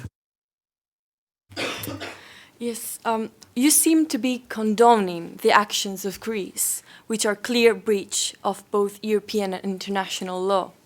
But how can we operate nationally and internationally if we do not uphold the rule of law? Failure to do so will invite chaos and human rights abuses, which we are already witnessing in Greece. Je vais vous répondre très simplement. Imaginez-vous que vous êtes chez vous et que autour de votre maison, 15 000 personnes se présentent. Est-ce que vous allez les laisser entrer tout simplement, gentiment, leur disant « Bienvenue, servez-vous, prenez tout ce que j'ai » Eh bien, c'est exactement ce qui se passe en Grèce. Mr. Bardella, the next time wait until I give you the floor. The floor is not taken like that. It's not a free product. We have another question, if you accept it. Do you? Vous me donnez la parole, je confirme? Yes, you do have the floor to answer. Yes. J'accepte. Do you not feel that your public office comes with a responsibility not to fan the flames of prejudice? You seem to be using the issue of migration to scapegoat Muslims in particular. Your answer, please, Mr. Bartel. Vous me confirmez que j'ai la parole, Monsieur le Président? Yes, you do. Très bien. Eh bien, moi, je n'invente rien. Tout ce que je vous ai donné comme explication, ce sont des faits. Il faut bien se rendre à l'évidence. Les personnes qui sont à nos frontières viennent de l'Irak, de l'Iran, de la Turquie, exactement, de la Syrie. Ce sont bien des musulmans, non? Je n'invente rien.